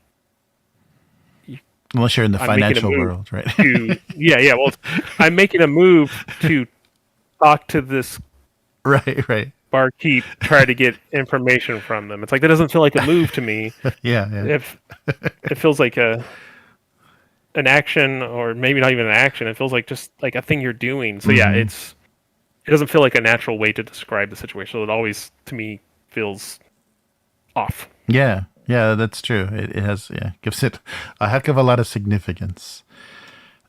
Yeah, so here's their hope and fear. So hope is when you're rolling duality dice, and the hope dice, you roll with hope. Oh yeah, when it's higher than the fear dice. Oh yeah, so right. So when you're rolling, and hope is higher than fear, you're rolling with hope. And when this happens on an action roll, even if you fail, mark 1 hope. Yeah, you're right, every time. And then if fear is higher, then you're rolling with fear, and the GM gains fear every time. And so a critical success is when you roll the dice and they roll the same number. I see. Perfectly balanced. And which means you critical even more than D&D.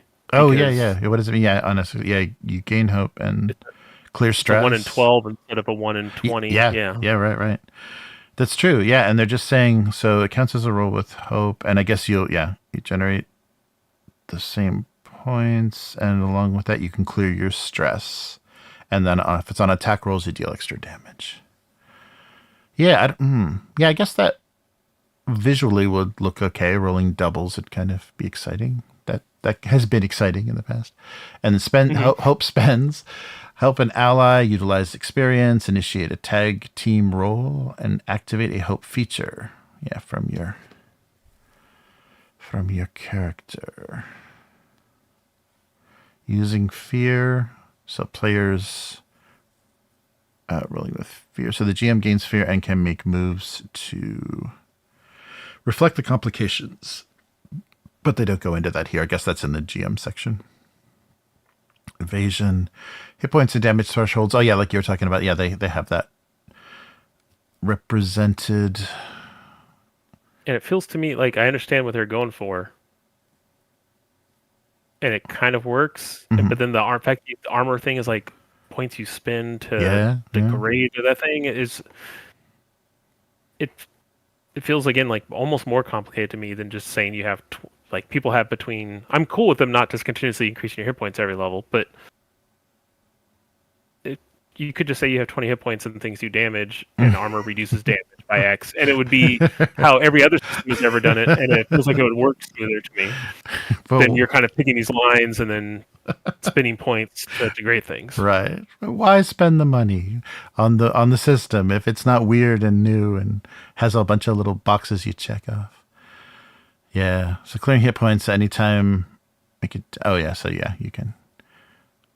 Oh, wow. So, yeah, you opportunity to clear some. Okay. I was going to say. Yikes. And then stress. All right. And so action rolls. So if you make a move when the outcome is in question, you pick a character trait, you add extra dice and modifiers, roll the dice, and resolve the situation. Oh, so you're kind of making a die pool because you add modifiers, but you can also add extra dice to your 2d12. I think there's an advantage disadvantage. Oh yeah, there you go. Yeah, there add the d6. That's either subtracted or added to it. Okay. I think. Yeah. Huh. Pick a character trait, add dice, roll the dice, resolve it. Yeah, so critical success, you get extra damage, you lose your stress. Success with hope, you pull it off well, gain hope. Success with fear, get what you want, but the GM gets to screw you over. Failure with hope, things don't go as planned, you probably get what you want, but there are consequences, but you gain hope. And then failure with fear, things go very badly, you probably get what you want. Major consequence or complication and fear. So there, no fail. It's always something happening though. That's the thing. Is like in a game that has, like, to me, 5e style combat where you're swinging swords every round, multiple people, you're dogpiling monsters and just making lots of rolls. It feels like what it's going to be the same thing as when I remember us playing the Genesis system, where after a few rolls we're just like nothing's happening. Just keep going. like. Yeah. We're doing this combat. I don't need to always be like, he stubs his toe. Well, what does that do? Nothing. It's a narrative thing. I'm trying to figure stuff out.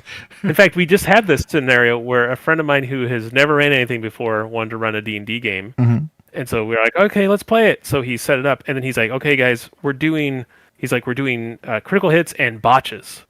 We're like, okay, so like, because in D&D one's just a miss in the current stuff. And so like every time we rolled a 1, which in D&D you roll 20s and 1s all the time because you're rolling a million d20. So at like halfway through the night, he's like, "Never mind," because Yeah. like we get like 2 ones in a row, and he's just like, "I don't know." Now you've dropped your sword again, and he was Right. struggling with it, and that was just, that was a new guy who hadn't really ran stuff before, but still, it was the same thing of just like, if every roll has all these like gradations of things, that can be cool if you're doing one roll to decide an entire outcome. But to me, it's not cool when you do 20 rolls to decide an outcome, because then all the minor stuff in there, like, well, that's what the failures and success, like if I'm attacking someone, I'm cool with explaining how when you roll a critical hit, you do extra damage, and in normal hits, you can describe however you want to hit them or whatever it is, and then you miss. But then if you miss, but you rolled with hope, practically we're going to say, okay, cool, get a hope, keep going. But what this kind of implies is that you should kind of say what happened, and then also like a good thing happens, and I think the good thing that happens is you get the hope, but because it's doing kind of this narrative explanation, it sounds to me like you're supposed to describe a good, like there's supposed to be something good that happened in addition to that. And I don't know if it's just supposed to be the hope point, which I think is really what you're supposed to do, but it's the way it's explained, it feels like you're supposed to be like, and he dropped his coin pouch, so you can pick that up, or like it feels like you always have to come up with something.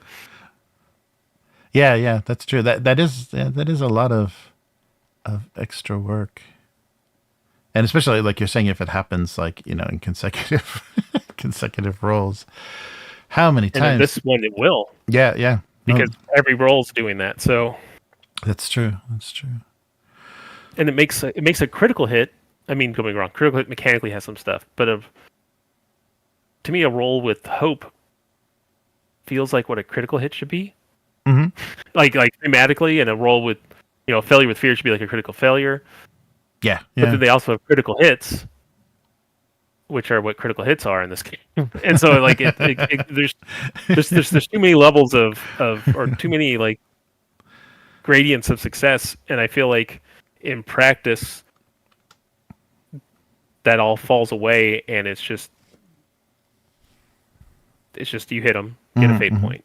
It's how most people are going to be, or hope point. I think is how most people are going to run it. Yep.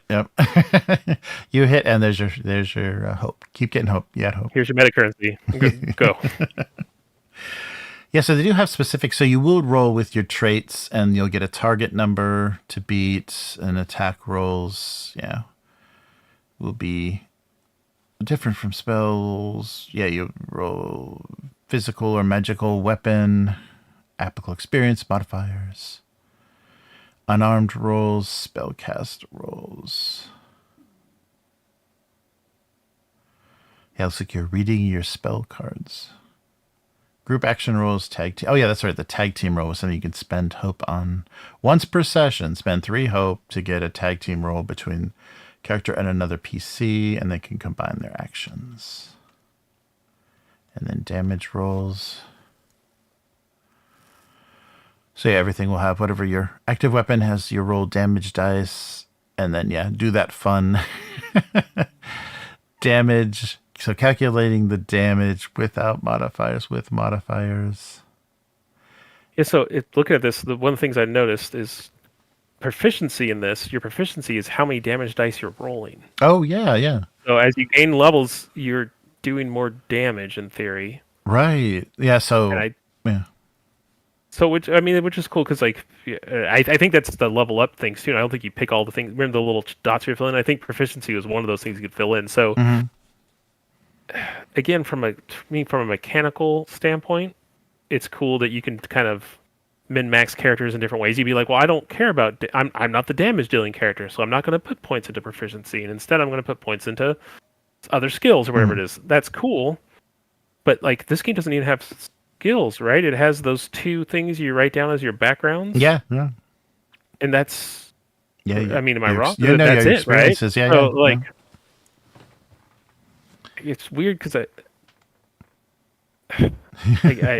guess it's like I like the game having mechanics and then me role playing off of those, as opposed to being like, okay, well, I guess I picked the class that has knowledge or whatever it is as its thing, so I guess I should know stuff. So I will make a. Do I know this thing because I'm a smart guy? You know, type of thing. It's like, well, there's nothing mechanically at all that differentiates you from being smarter than anyone else. So sure you are, but I mean, I guess you can have a point in the mind stat, whatever that was called, higher than someone else. But the lack of that stuff a lot of times to me feels almost like it relies entirely on you role playing it, which can be cool, but you don't actually. There's no. I'm having trouble trying to formulate this thing. There's nothing that's actually mechanically like saying, "Hey, or there's nothing on your sheet that says I'm a smart guy that knows about magic." Yeah, yeah.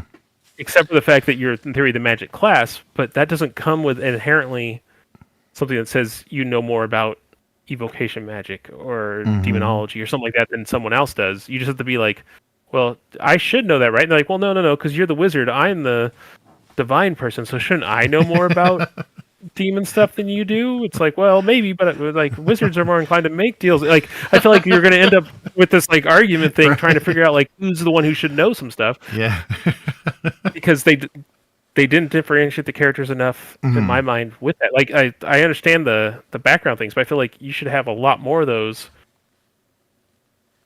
to make your character unique in some way. But yeah, no. What do I know? What do I know? Yeah, you were right about advantage and disadvantage. It's adding a d6 to your total. Okay. Yeah, then your domain cards and how to use them and swapping cards. And when conditions, yeah, hidden, restrained, vulnerable. And clearing conditions. Maps and ranges. Yeah, so they abstract ranges here, so you're not measuring feet. You know, like spells won't have ranges in. Oh, yeah.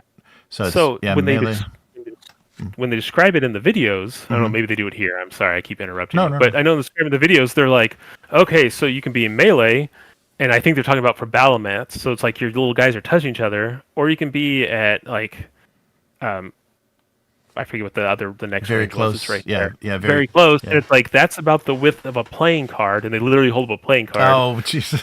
And you could be this, and that's the length of a pencil, and they hold up a number 2 pencil. Or you can do this, and it's like the long sheet of a piece of paper. Or you're far away, and that's like anywhere else on the board, or you're so far away that it's impractical to see you. Which is, I mean, it's cool that they're abstracting things and everything, but the fact that they have. And again, I don't know if that's actually in the book or if it's what they're just using to try to describe it. They're like, if you're a pencil away, I'm like, well, what happens if your pencil's been sharpened and it's shorter than someone else's pencil? Is your close range different than that? Is this a golf pencil we're talking? What? Yeah. Yeah. So, but they do give kind of estimates, like feet estimates. So yeah, very close, 5 to 10 feet, close 10 to 30. So they give you some idea. Far 30 to 100. So I guess if there is anything that has like ranges listed, and and then they equate that to squares on your battle mat. Yeah, interesting movement. It's interesting. To me, that was just the videos that they were trying to tell you what 3 squares of length was. Yeah. 3 inches, so it's like the size of a playing card. Okay, maybe I'm over grumping about someone rambled in a video as opposed to what's actually right. The rules in it. And they probably didn't want to pull out a ruler just to freak everybody out and say it's a war game now. No. Yeah. Once per session features downtime. So death. Yeah, there are death moves. Blaze of Glory, avoid death and risk it all.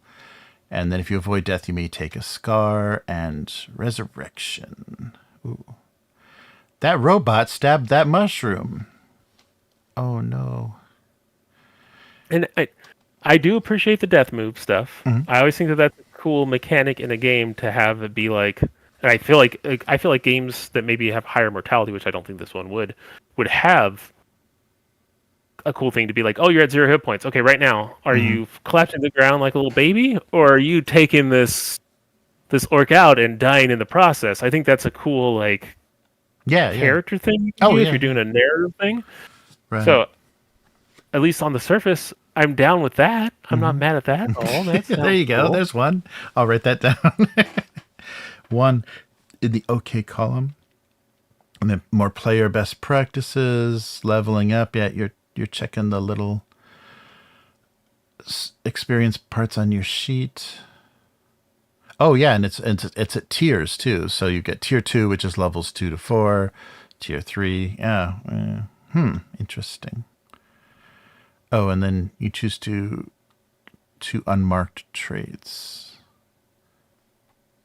So you gotta mark your traits and your multi-classing. And starting at level 5, you can choose to multi-class. Oh boy. Oh, somebody's gonna be doing that. Yeah, so it looks like you choose, a domain from your new class you don't already have access to. And moving forward, whenever you get to choose a domain card, you get to choose from the cards that match your additional domain at half the current level. Oh, right. So yeah, very similar to other multi-classing. You're just not as good. Equipment. Switching camera. So you've got, primary, secondary weapons, and weapons have traits. I'm sure they have cards as well. Oh, burden. So encumbrances, yeah. Oh, no, it's just how many. That's one or two-handed. Sorry, that's not encumbrance. Yeah, are they gonna? Yeah, it doesn't feel like they have that in here. Yeah, I don't. Yeah, it doesn't look like it because there's not weights of things or anything. Which often, in a lot of D&D style games that I played, no one pays attention to that on a practical standpoint either. I mean, we played games before with like inventory slots. Yeah. Which really makes it simple to visualize that, but it is true that in almost every D&D game I've ever played, we just kind of do stuff until finally someone's like, "Wait, how many halberds are you carrying?" Right. Wait a minute. Now that's your strength. Yeah, that's just silly. Oh no! What you were just talking about made it in here. Page 122, The Combat Wheelchair by Mark Thompson. So this may be the guy that may have kind of come up with this. Yep, combat wheelchair, rule set designed for use in Daggerheart. So yeah, you got your movement, your consequences, evasion, burden. Interesting. You got 3 models, light, heavy, and arcane. Oh, come on. Yeah, you got to go for the arcane wheelchair. Get out of here. Where you're just floating above everyone. Or casting purple fire from your wheels. Wow, they go into the... There's 4 tiers of each of those frame models. Yeah, they put it the heck in here. That's interesting. And then they kind of look like they're just weapons, right? Yeah, it does. As they describe it, it's something. And like I don't inherently have a problem with people wanting to play that. It's just it doesn't feel. Well, in the core rulebook, did it need 2 whole pages? I mean, 2 whole pages of describing it and then giving you stats for the 3 frames. That's interesting, yeah. Oh, that wheelchair, that arcane wheelchair. Okay, that's what we're talking about today. A headless cat that you just kind of ride around on. Headless tiger. That's getting pretty arcane. Yeah, and I feel like, okay, I can understand that one, navigating the snow. The guy in that top thing is... Right. Oh, man. And then loot. Yeah, there isn't... Did we see anything about... So they're similar to what we were doing in Fallout. They're abstracting things into, common, uncommon, rare, and legendary, but not really talking about, like, value. So are you, like, getting gold? Is there currency? Because none of these equipment lists have any prices. There's nothing, just tiers. That's a good point. Yeah. I wonder if they've just said, there is no money. Everything is barter. Bring a lot of chickens. Oh, that's good. Yeah, and this is nice. I like that. So a full example of play. So they're going to run through, like, all the mechanics kind of kicking in and all your fears and hopes and stuff being rolled. All right. Questions to consider for your... Oh, yeah. And so, yeah, that's it. So that's pretty much it for players. And they ended kind of with a big splash page there. After their example of play, and now it looks like it's going to be all GM stuff. Yeah, principles, best practices, pitfalls to avoid. Oh, wait a minute. That art is standing out a little bit. Yeah, that's a very not painted on under GM principles, page 142. That's very CG or photo, maybe a photo manipulated looking. And then a filter over it to make it look. Yeah. It doesn't look painted very much. I don't know. Or it may have just been a paint over kind of thing. But that doesn't quite fit. Yeah, they should have kept that little rougher style. I think that works. Oh, yeah. So let's see. Their pitfalls to avoid: undermining the heroes, always telling the players what to roll, letting scenes drag, singular solutions, over-planning, and hoarding fear. I make all those mistakes every session, and I'm proud of it. Undermining the heroes. Just tell them no. Okay, there's better looking mushroom people. What was that? It's either we're talking about don't hoard the fear, but why do you give GMs fear? Yeah. Like, I really feel like it's the same way I feel with the D20 thing. Like the D20 thing, I feel like it'd be cooler if instead of you getting a resource point, but I say you because you're usually the one running stuff. I can understand it being like this triggers an event or something. Like in a scene. If they roll if they get 3 bad points in the scene, this thing happens. And I guess that's kind of the same thing as saying the GM gets points and they can spend it however they want. But to me, it's something you can put out there and be like, oh, you're fighting on a rope bridge. If you guys get 3 bad points, whatever they're called, if you get 3 fear while you're fighting on this rope bridge, the rope bridge collapses and you all fall into the ravine. It's like, okay, that, now we've made a reason why we want to track something. But when it's just, okay, GM, you got enough fear points, so now that dragon can breathe fire, and it's like, right. Okay, I'd rather, but like, I wanted him to breathe fire last round because that's when it would have been cooler, but I didn't have enough GM points to run the game, so I had to wait. Like, is how I feel these fear operates. And same way with I always forget what it's called. What's it called in the 2D20 thing? The GM points, the evil GM points. Yeah, it's got a couple in the Conan system. It was Doom and what is it? It's some like scary word. I'm totally blanking. In Star Trek, it's got it fits as well. They changed it thematically a little bit, but I'm blanking. Yeah, I'm blanking on what it is. It's usually a red. It's fear. It's the same thing. It's fear basically. Yeah. Right. Yeah, they give examples of the GM moves, and it's a pretty wide variety of stuff. So they're not trying to give you a move set. They're just trying to say, okay, do something. You should probably react now. Show how the world reacts. Ask a question and build on the answer. Make an NPC act in accordance to their motives. Lean on a character's goals to drive them to action. Yeah, I don't think they should have called things moves, and maybe it's just me because I've got that like locked into my head from Powered by the Apocalypse. But it does seem like you'd be choosing from a limited, amount of options, and it's not. Fear. So gaining fear, tracking fear, spending fear. So you can interrupt a player to make a move, make an additional GM move, use adversary's fear feature, use environment's fear feature, or add an adversary's experience to a roll. I guess so. Adversaries are going to have their experience sentences as well. Their own thing. But like again, I would just say like, can't we just say, he knows about magic, so he just gets +2 on all of his magic rolls. Seems like an easier way to do like. Right. I mean, I understand because like as a player, you're running one person generally. And like, while you're active in the story, you are reactive usually to like you're probably the one who's pushing the narrative forward, but you're also reacting to what like the troubles the GM's throwing at you.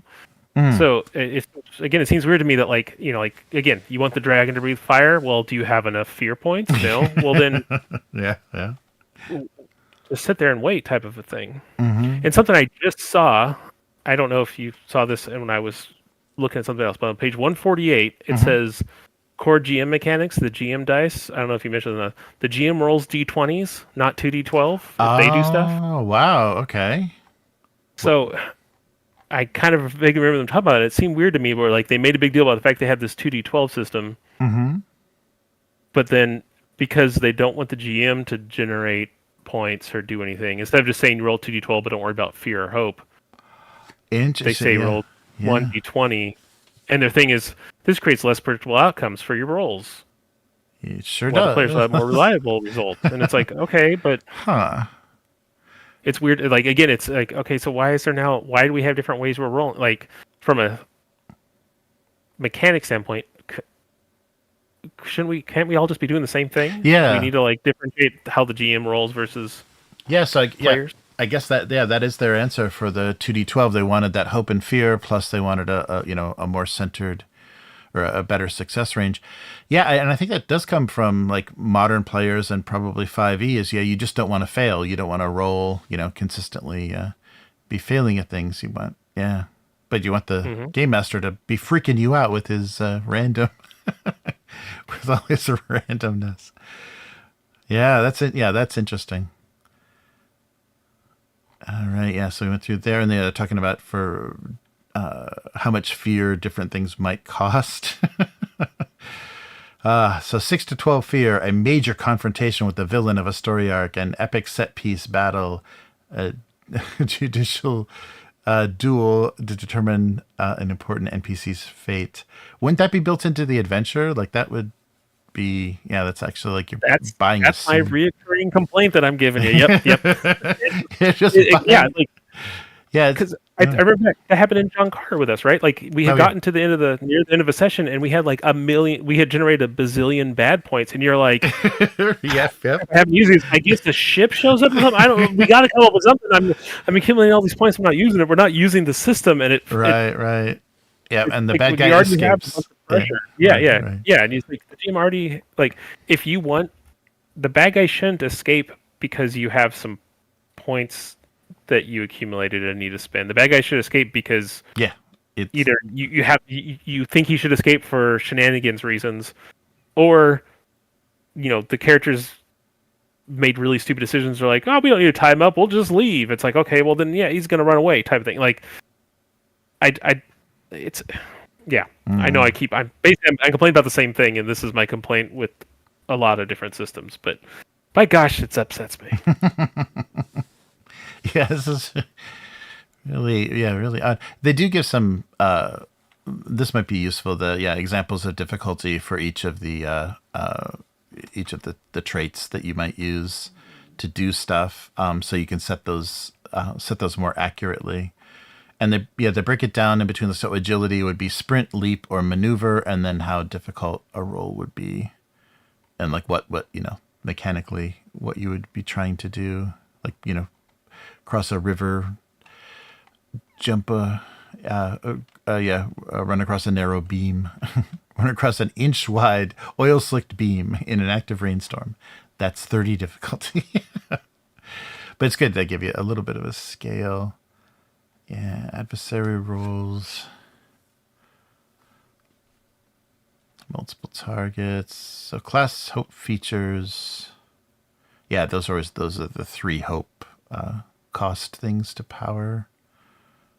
Yeah, and I don't know, like we have that sometimes happen in 2D20 where you forget, if it's not something that comes up often or you're not actively using it, you have this ability that you power with momentum and you just forget to spend it. Like you forget that you do it, or you forget a reroll or something. So they do have to keep that as simple and kind of matching your character as much as possible.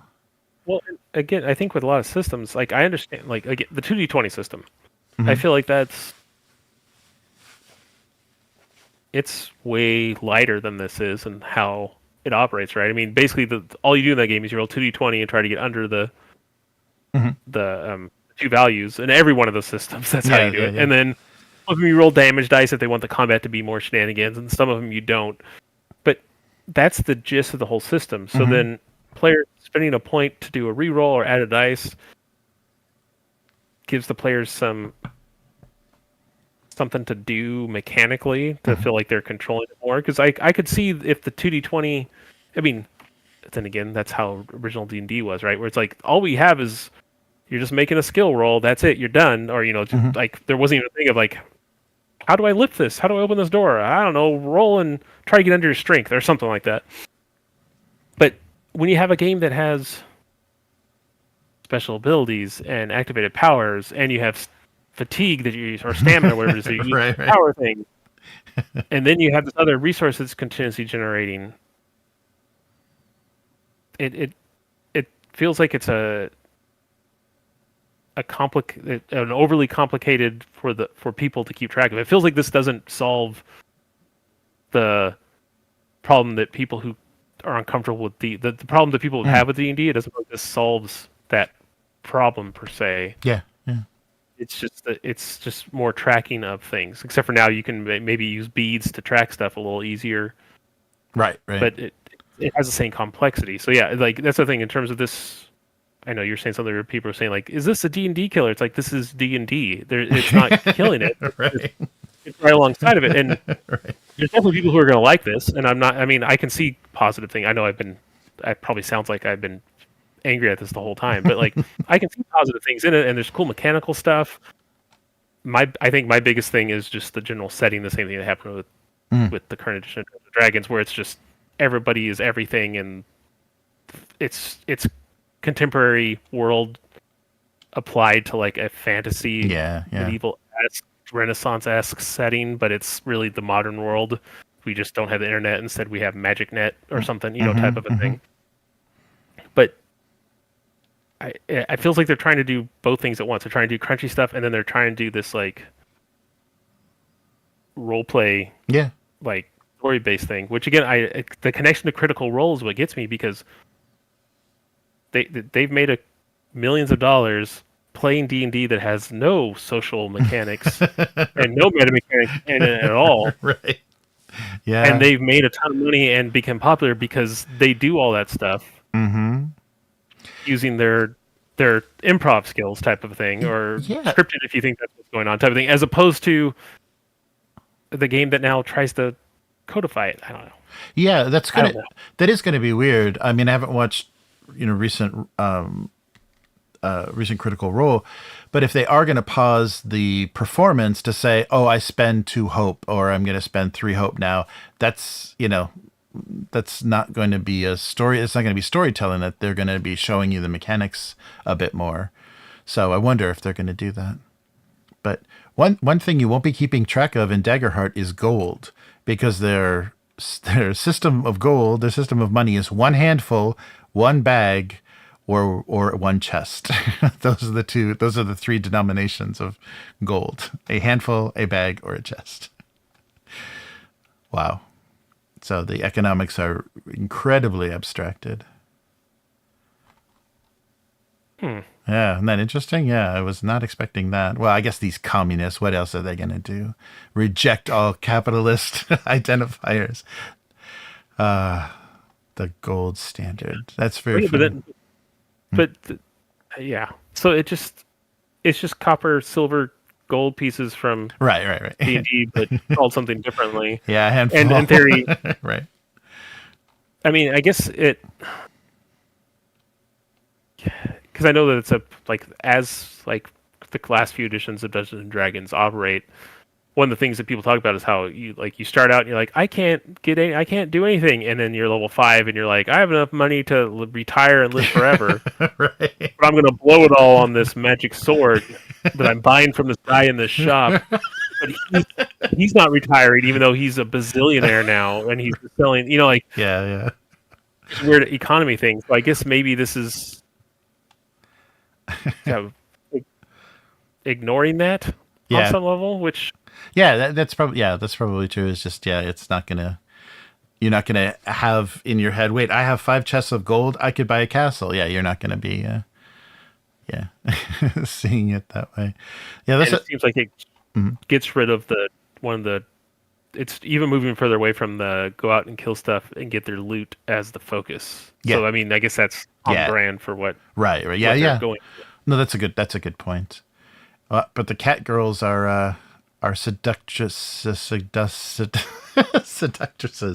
That's hard to say. In this game, yeah, there's a couple of images that are really making this look weird. There's a turtle comforting a guy, and they're watching some anthropomorphic animals spar. It's got a weird, yeah. It's got an odd vibe, if that's how this game is supposed to look. Tone. So we'll play. Your group will build up. Oh, what the. Okay, yeah, so this is some kind of... Oh, yeah, this is their session 0 and safety tools stuff. Well, you could take a look at that. Oh, but use cats. See? One of the many frameworks for discussing content and safety is the CATS method. Concept, aim, tone, and subject. Oh, boy. That's a lot of work. Yeah, so this is all their safety tools explanations. And session 0. I think I haven't seen better rules about building adventures, running sessions, and year 0 stuff than that mothership, the mothership book that they went through. That was amazing. And this is current everything. Oh, they even which I feel like people are moving away from on some level. Mm-hmm. Like I feel like this is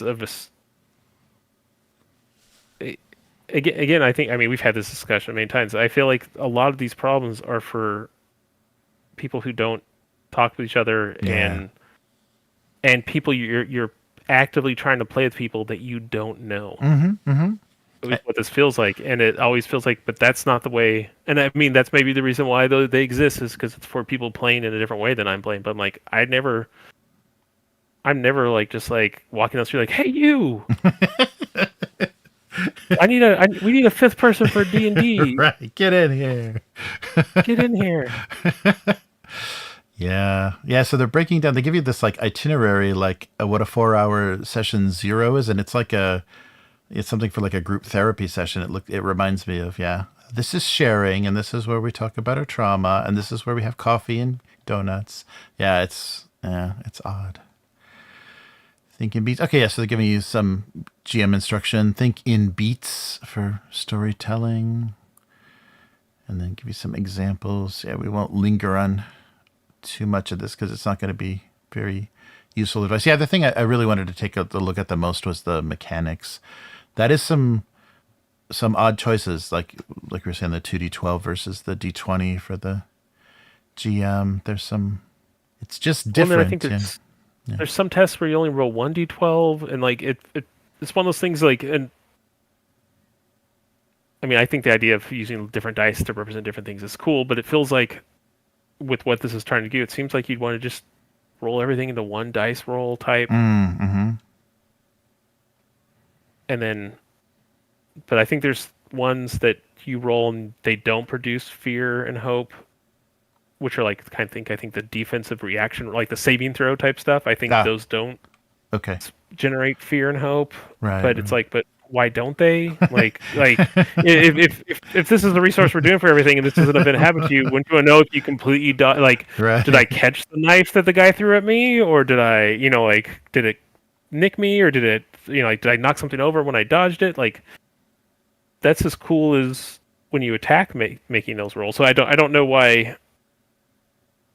I feel like maybe they played it and went, wow, this is a lot of fear and hope points that we're doing around. Maybe we shouldn't have it be for the GM to generate that too. Mm-hmm. And that just kept snowballing as I'm reading a lot into it, but it feels like something that they pulled back, because I could see originally probably like the GM rolled, and like if he got the bad thing, heroes got hope.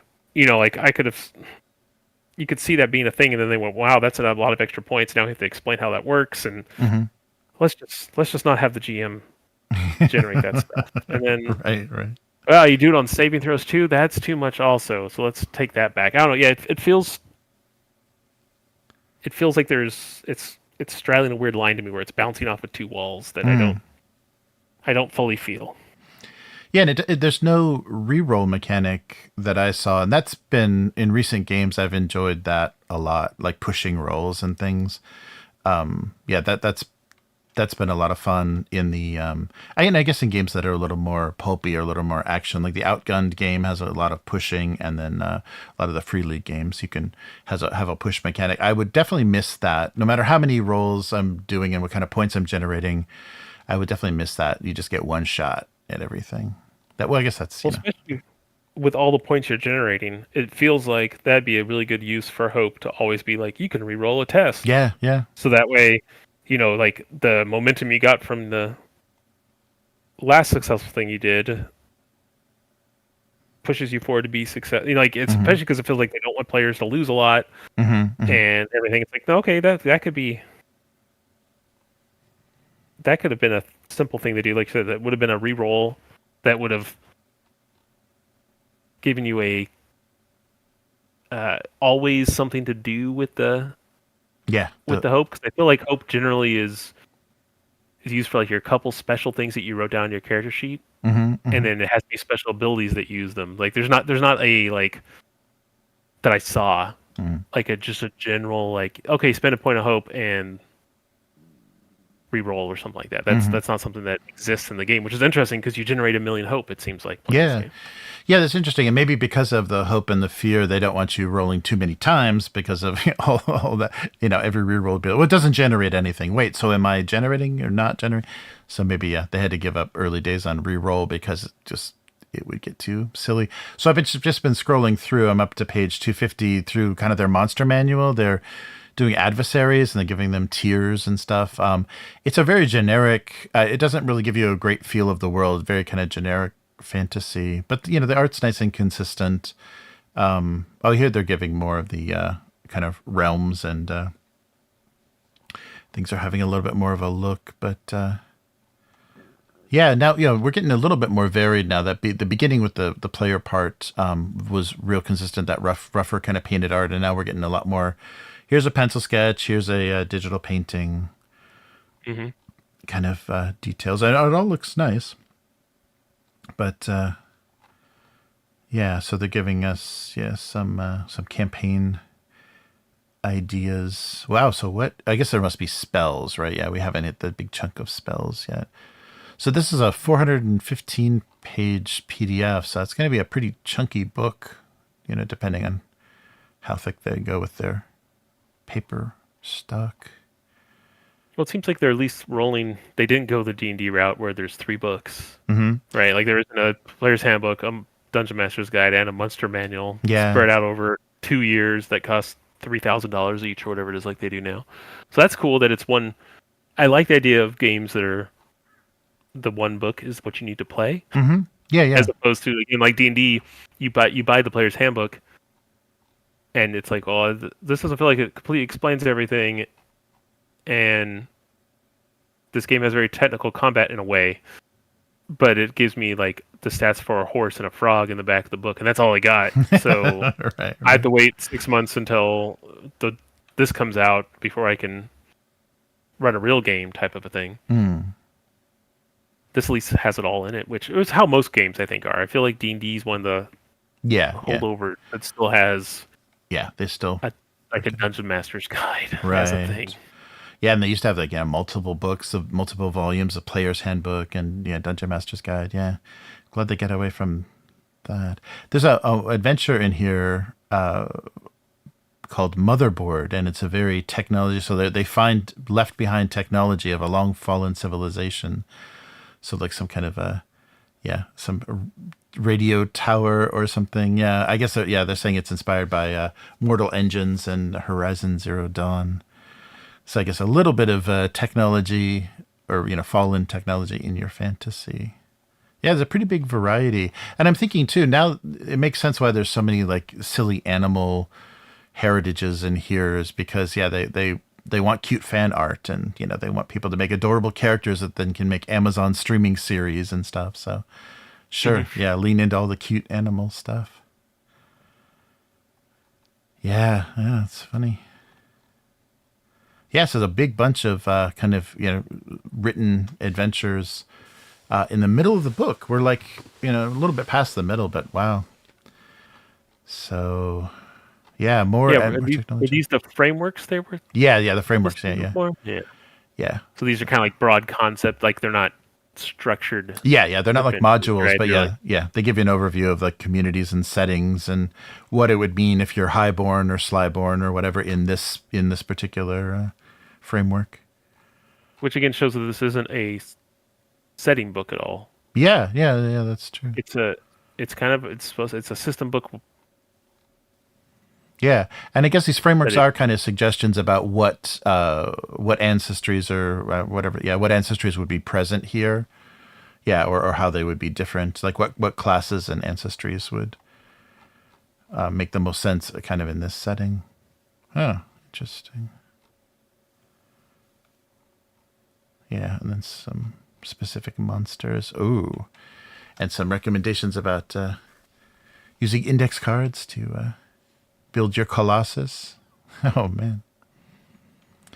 Yeah, it's a little bit of everything, but still, yeah, pretty. It still feels, yeah, kind of watered down and that kind of stuff. Oh yeah, yeah.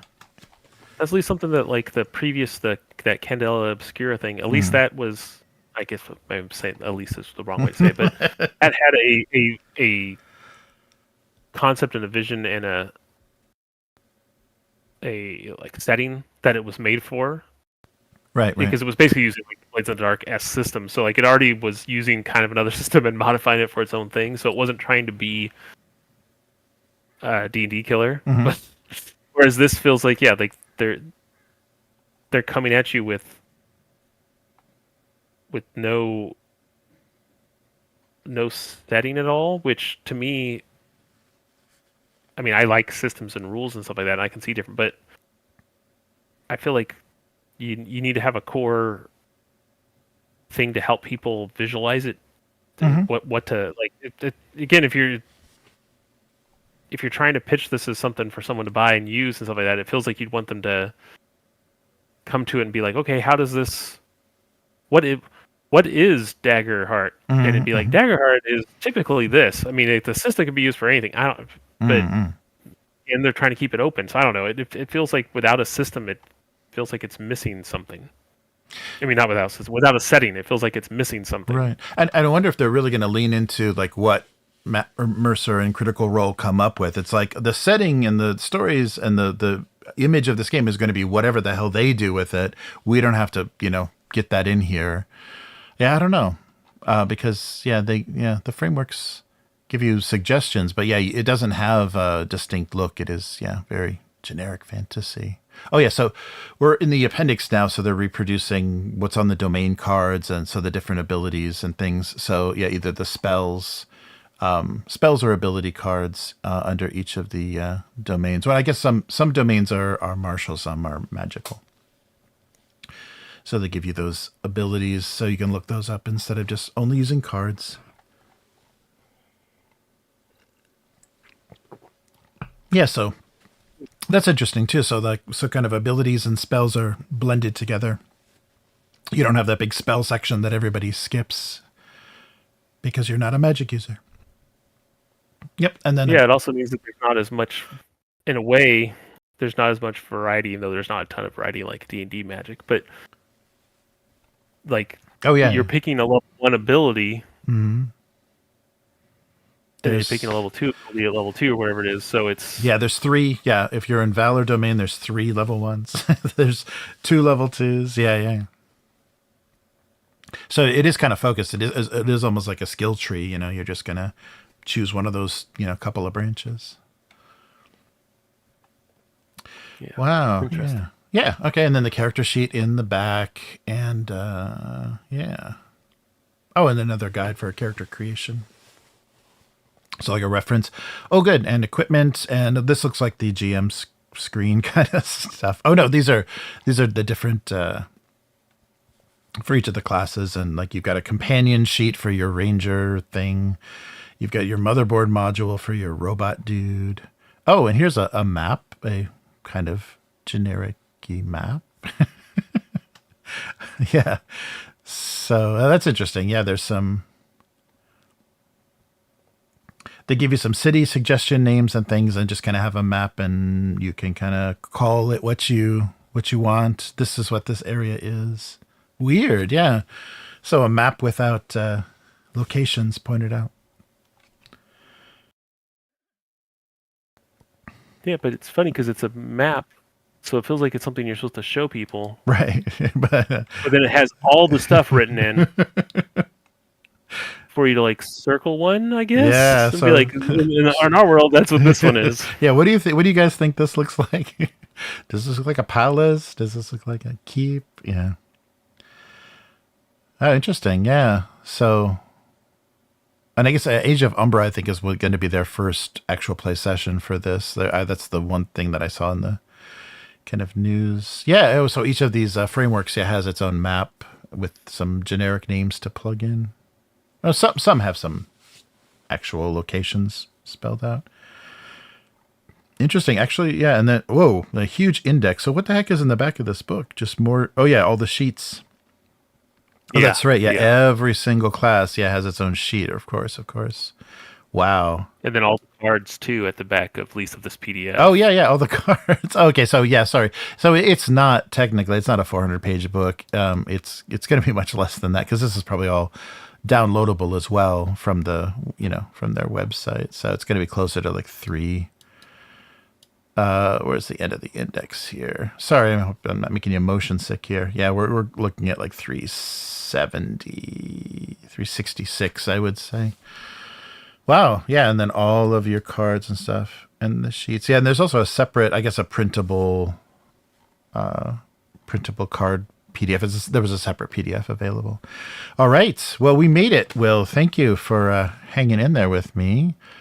Let's just go back and take a quick look at, I guess we can do the experiment if it works in Roll20. So here is back to the Nexus, and we'll just take a quick look at how the character, if we're going to create a character through Nexus. So Nexus is, if you don't know, the creator of D&D Beyond, after it was sold to Wizards, moved on to do Demiplane, the company Demiplane, and did Nexus for all like non-D&D role-playing games. They have a pretty big library right now, 6 or 8, some Free League and some commonly played games. And but I think the strength of D&D Beyond is you never had to own the player's handbook to do character creation. Oh, and they even have a pre-gen button.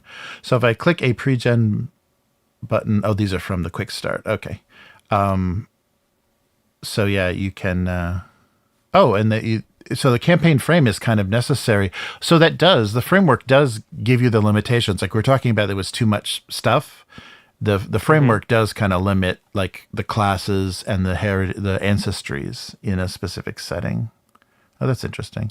Okay, so we'll select Age of Umbra, and we will. We'll just click where's the most horrible looking mushroom man? I can't even tell what that is. Some kind of frog.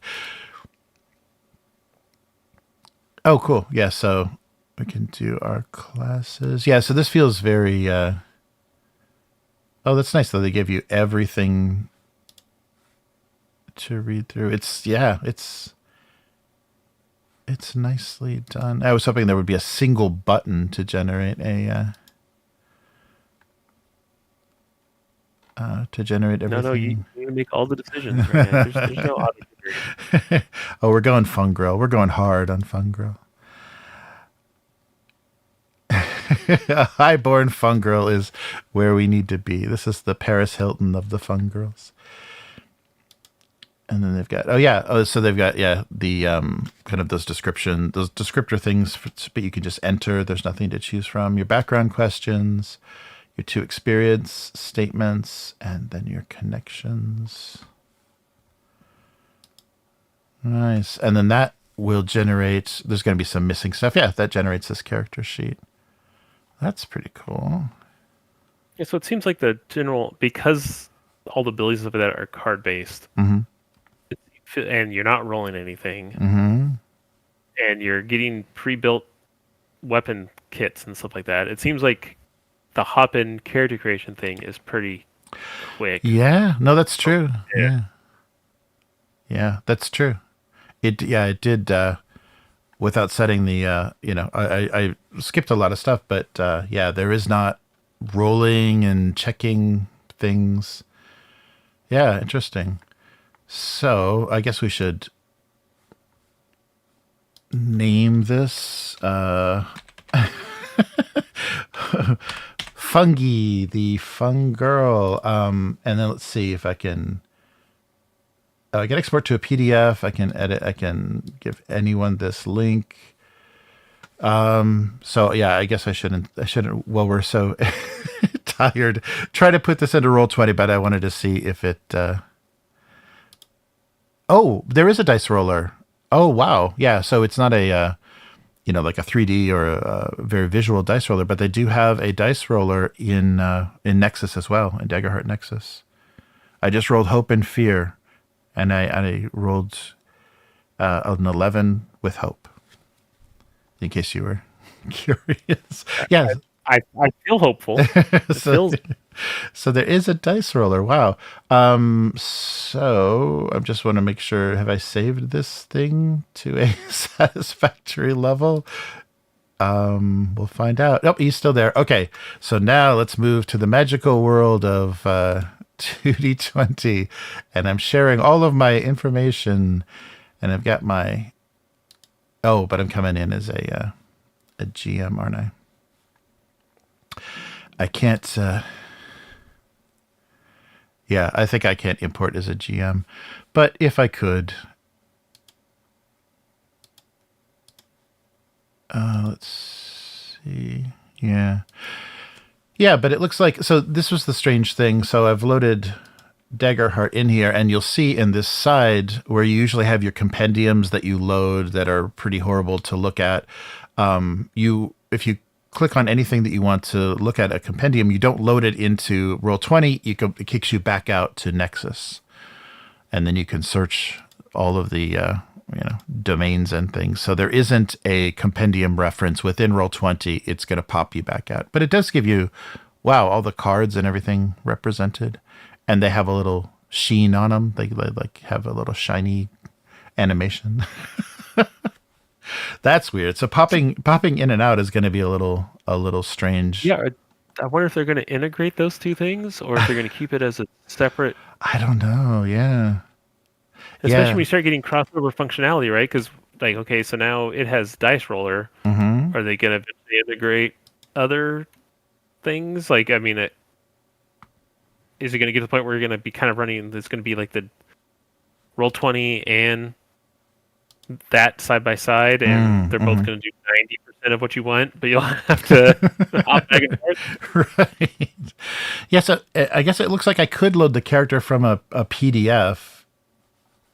If I wanted to, they have the character import in Roll20, so it may be able to read the PDF because it's the same company. But yeah, it's strange. I'm not sure this is a way to do it. But so we wanted to show off kind of the implementation of this and kind of discuss. I mean, it doesn't really. Does Critical Role have enough power to actually get this to people to play this, or are people just going to keep watching that actual play and not really care what system, if it's Pathfinder, if it's 5e, if it's Daggerheart, and are they going to do like weird promotional things where they're going to be plugging their new stuff for Daggerheart in the middle of actual plays? What's going to happen? Right. Yeah. Well, I think that's what I'm wondering if they're going to, I feel like if they had released this 3 years ago, I feel, not that Critical Role's going anywhere with it, but I feel like there's a few years ago where they had peaked. Yeah. Yeah. And that they could have made this the thing, and maybe this is just me having watched some of their stuff and not having paid attention for the last 3 years. But I feel like they're no longer the voice of Let's Plays in the United States anymore. There's so many other people doing it now that they're. While I still feel like they're maybe the most produced in a way. There's other ones that produce pretty well too, but I feel like it's one of those things where they're while they're still huge, they're no longer the market. They're no longer the lead. So I don't know if like I said, I feel like it's a couple years late. If they had done this a couple years earlier, I could have seen this having taken off as being the thing because of how their community and how on D&D Tube, whatever you want to call it, is where like now I like because think about when the OGL stuff happened, and everyone's like, we need to like someone needs to release games besides Dungeons and Dragons, and it's like there's lots of games besides Dungeons and Dragons, but you know, like right. I think the more people know and see and understand there's more things. Plus, there's so many people who have been trying to make D&D killers that it's no longer the thing anymore. Whereas a few years ago, for a lot of people, Daggerheart would have been the only other thing besides Dungeons and Dragons that exists. Yeah. Right. Yeah. But, you know, and I don't think that's that way anymore. Yeah, that's true. They had a much better chance, I think, when they were so dominant. And maybe the thinking is, why are we playing anybody else's game? We know the kind of game we want to play. We've got designers, you know, within our company. So let's just do our own game and play it. And the actual plays are not going to really change very much. And we'll get to create the kind of fungus people we've always wanted to. Yeah, so it's an odd thing. And it's funny because, of course, they're not going to be on D&D Beyond. They're going to be on, you know, Demiplane's Nexus platform for building characters, which is now integrated into Roll20. So they're going to, Daggerheart, if it does well, is going to be helping Roll20 and Demiplane become more of a thing. But I don't know if that's actually going to happen. And as you can see, there's so all of the systems that are available on Demiplane now. It's not a lot of it, but some Modiphius. But the 5e Nexus is coming soon, so Nexus is going to become D&D Beyond. That's weird. Maybe just all the 5e based games. But yeah, they've got Vampire the Masquerade, Starfinder, Pathfinder, Cyberpunk, the Marvel game. So yeah, just kind of the more bigger, like a lot of bigger IP stuff that they're supporting. But yeah, I don't know. This is weird. It feels like they're not. There were some complaints about this Demiplane version that it doesn't have everything yet, the encounter creation and a lot of stuff that's supposed to be coming. So maybe that, you know, this isn't final, so we can't give a final verdict on it. But it is clumsy to be shifting between Roll20 and Demiplane like that for the compendium. But and we didn't get the character import to work, but it looks like from PDF it would work pretty easily. There might be a feature for that, but yeah, so that's where we are. I don't know who this is for. It's very purple and contemporary and safe, and not as sexist as the thumbnail would imply. But but yeah, so thanks, Will. I appreciate your 5e experience, and also having looked through the PDF to be able to just kind of give an overview of the rules. And yeah, it's an odd one. I think if somebody forced you to play it, maybe you could get something out of it. And I think our group could have fun with anything, but I don't think we would ever choose to play this. I don't think we've got such a list. I don't think this is ever going to make it very far up on the list. Yeah, especially because so much of, I think, what drives us right now is settings and things like that seem appealing. Mm-hmm. Because the reality is, right, like, really any system is fine. Really. Yeah. I mean, like, if you're doing a role-playing game thing, there's stuff that's better for certain things and that maybe we enjoy more, but you could do this is what everyone was always talking about. You could try to do a 5e of anything. You could try to do a 2d20 of anything. You could do any system and do any setting. Some stuff lends itself better than others, but while we found that at the back of the book there is stuff that's suggesting things, and maybe there's a little bit of a page of generic setting information in the back of it. It doesn't have a setting other than you can be any animal person you want to be, which is exactly which I think, as you can tell from my rambling about it, isn't really where I'm going. Right. For. So, yeah, I don't know who this is for. Because I really feel like, again, the people who would be selling this to, I feel, are, because it's Darrington Press and it's really critical, would be Critical Role fans, which to me sounds like they should be selling the story over the system. Right. But this is a system that doesn't really have a story associated with it.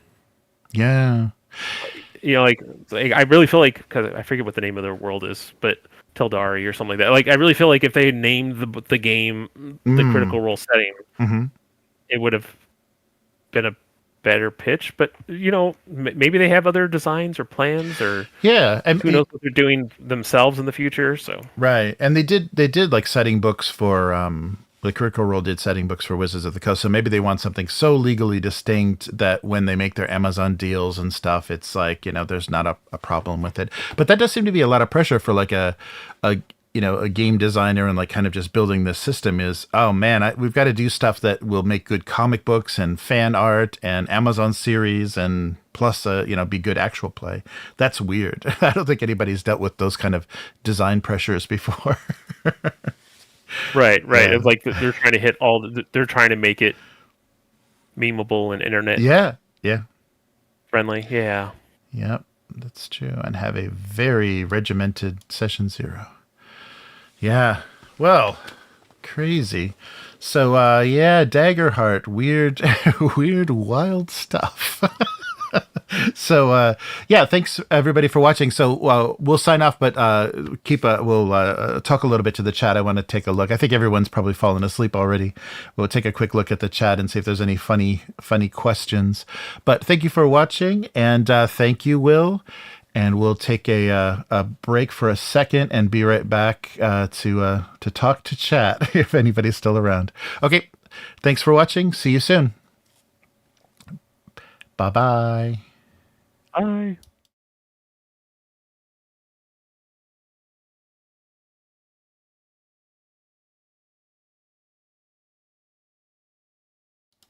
Hey, we're back already. Wow, what's going on? So I think everybody. Are you hanging in there, Will? You got a few more minutes? Okay. I'm good. Okay. So I think we might have lost. The majority of people. Oh yeah, we lost Matt. Oh no, Matt was still there as of what 1 minute ago. Yeah, Matt's still hanging. So will your bovine guardian have a cool warrior moves? Oh no, the punathon has started. That's how tired everybody is. The bovine moves. Yeah, so I saw a funny, I didn't want to reference it while we were discussing. I didn't want to derail everything, but I think somebody that's not regular in the chat, or somebody that was joking, jumped in and said, you sold out, man. Somebody's calling us sellouts for talking about I mean, if they give me enough money, I'll do almost anything. Yeah, you know what I'm saying? Right. That's no, that's not how it works. Typical Ribbit. Yeah, there's some good. I'm sorry. Age of Adventure. I'm sorry. I was incredibly shroomist. My shroomist tendencies were showing. Yeah, right. Yeah, Matt say those mushroom fingers are a little much. You got to be careful with appendages and mushroom shapes. It gets a little weird. No. Wait, and they ran that whole thing of like, because you can be anything and anything can look like anything and everyone is something and there's no consistency and it's too much. Yeah, and it is weird that all of that is cosmetic. That's so. I mean, I guess that's what people want, is their fursona or whatever to be the thing that is they're playing in their game. So you have no idea what they think that is. So you just have to leave it all open. Yeah, like Triclops. Matt chimed in with it. There's a Cyclops and a Triclops and a Biclops, I guess.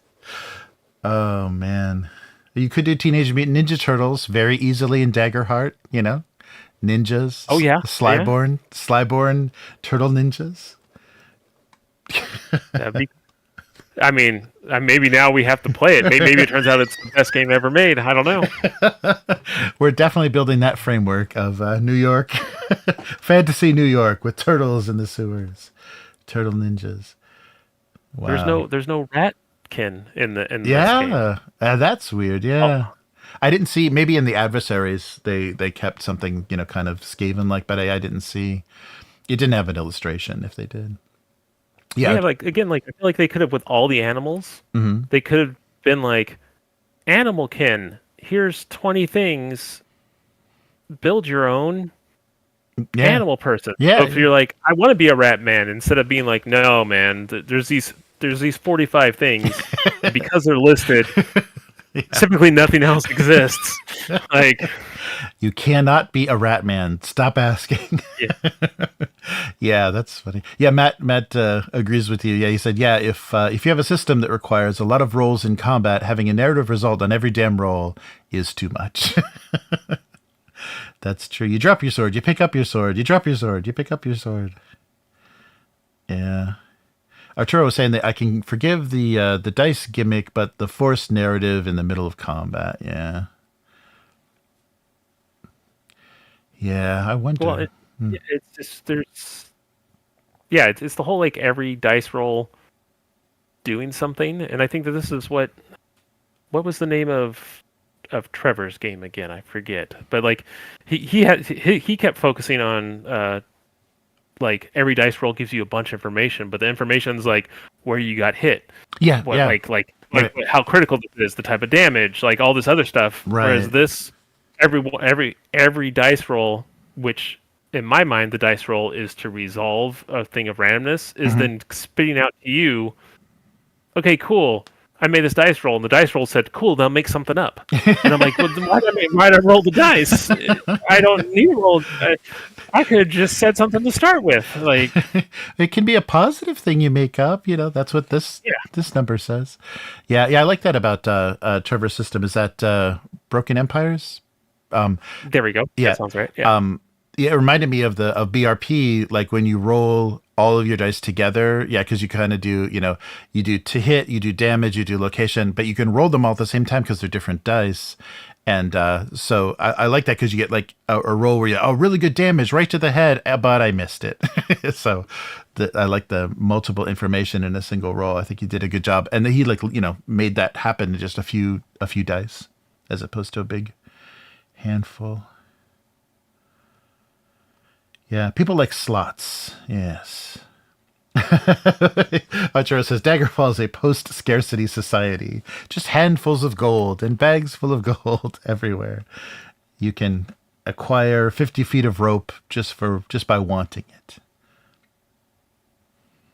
Well, and like we were talking about the art in it too. It I know that's something that all the D&D tubers, for lack of better, I don't know what else to call them, like when the 5e book came out, the new one, they were like, oh my, this art is so amazing, look how evocative it is, it's amazing art, and it's all fantasy races doing mundane real world things. Right. It's like what the art is, and I'm like, that's not at all what I'm feeling about. And this doesn't have that. Like, it doesn't have like, here's a bunch of farming orcs building a fence. Yeah. Gnolls building a fence. Wow, look at those productive citizens. Yeah. And I'm looking at the cards that are in the back of the book, and it's interesting. They actually did a pretty good color, like visually, they did a good color coding thing. Like I know you're not looking at it right now, but there's like the warrior stuff, and the icons are red, and everyone in it is wearing like red clothes. Yeah. And then the magic thing, it spells everyone's doing purple, and it's purple stuff. So like they definitely, and that's all art that was in the book too. So like they're reusing it again, which is smart. But that is really good though. Yeah. It has a good aesthetic look to it. Like I'm not. This is another thing. Like I'm sure the whole time we were talking, it sounded like I was just pissed off at it. I'm not really mad at it. It's just not for me. So I don't. It's trying to figure out like what the audience is. I think what this is I'm feeling like this is the same thing as back. Geez, how long ago was that? Like 20 something years ago, when there was 4 billion collectible card games all out at the same time. Yeah. And they're basically all going after the same market. And it's like, none of us can make it making this new trading collectible card game, because people only buy 2 packs of it in its entirety because there's 100 of these things out right now, and there's already Magic and like Yu-Gi-Oh and stuff like that. They're already big and established. I feel like that's kind of what they're going to run with this. Like this isn't going to be a D&D killer, but it is directly just butting up against D&D at its current incarnation. And they're fighting for the same spot. Yeah. Say like I feel like anyone who would like this would also like 5e. Now, mind you, there's stuff like this has the hope and the fear and like some of those more narrative things in it, so it has a little bit of a different flavor. But it feels like it's art, it's feeling, it's the audience is going for. I feel like it's the same general pool. So I don't know, like Yeah, it has to kill D&D a little. It has to consume D&D a little bit just to have a spot. Yeah, it's true because it's not darker and it's not lighter. It's not like lighter and more optimistic or darker. So it is stepping on a lot of the same, the kind of things you'd want to play. Well, some detail mentioning the cards that I really like is they give artist credit on every card. That's awesome. Yeah, like individually. So maybe they couldn't do it in the book, but yeah, the art that they're repeating in the cards, just like Magic and stuff, they'll credit the artist. So Darrington Press definitely has their heart in the right place, as opposed to some companies we could mention. Yeah. Wow, that's cool. Matt says that's just Numenera. Yeah, putting science fiction in your fantasy. Yeah, that's also not really unfounded in D&D, right? Like, isn't there the old adventure where you basically are in an alien spaceship? Yeah, right. Yeah, that Into the Unknown. Yeah, right. You uncover just basically a UFO. Arturo nailed it. Fungirls can canonically have Valley Girl voices. Definitely, I could see that being canon. Oh my god. Oh man. Yeah, they always sound like they're asking a question no matter what they're saying. Right. Yeah, I'll just upspeak. Yeah. That'll be weird though if like the top 5 like actual play series with that the big money and the heavy productions do all make their own games. That will be really weird. So yeah, it's almost like a movie studio like writing a novel so they can make a movie. It's gonna be weird. Well, I mean they have. The thing is, they all like there's Critical Role. Is it Dimension 20? Is that the other one? Yeah, Dimension 20. Yep. And like that's the kind that has a lot of college humor and other stuff, like old people, like people rolled into it, right? Isn't that the Dimension 20 one that has a lot of people from that YouTube channel? And I think so. Stuff? Like, and there's a few more I know that are like, but those are the 2 that I'm aware of that are like incredibly well produced. Yeah, the ones that are doing live, live stage shows and stuff. Yeah. I mean, they have. I'm sure they have a ton of overlap, but they also do have their audiences. So how many books? Do you have an idea how many like D&D 5e players handbooks were sold? Like, I'm trying to think of like how many of these they have to. Oh, right. How much of their like community has to what percentage has to buy this for it to be a financial success for them? Right. I'm sure it's probably with the amount of money that they make, from streaming their actual plays and now selling tickets and stuff, and then whatever supporting merchandise and stuff. And Amazon, Amazon money.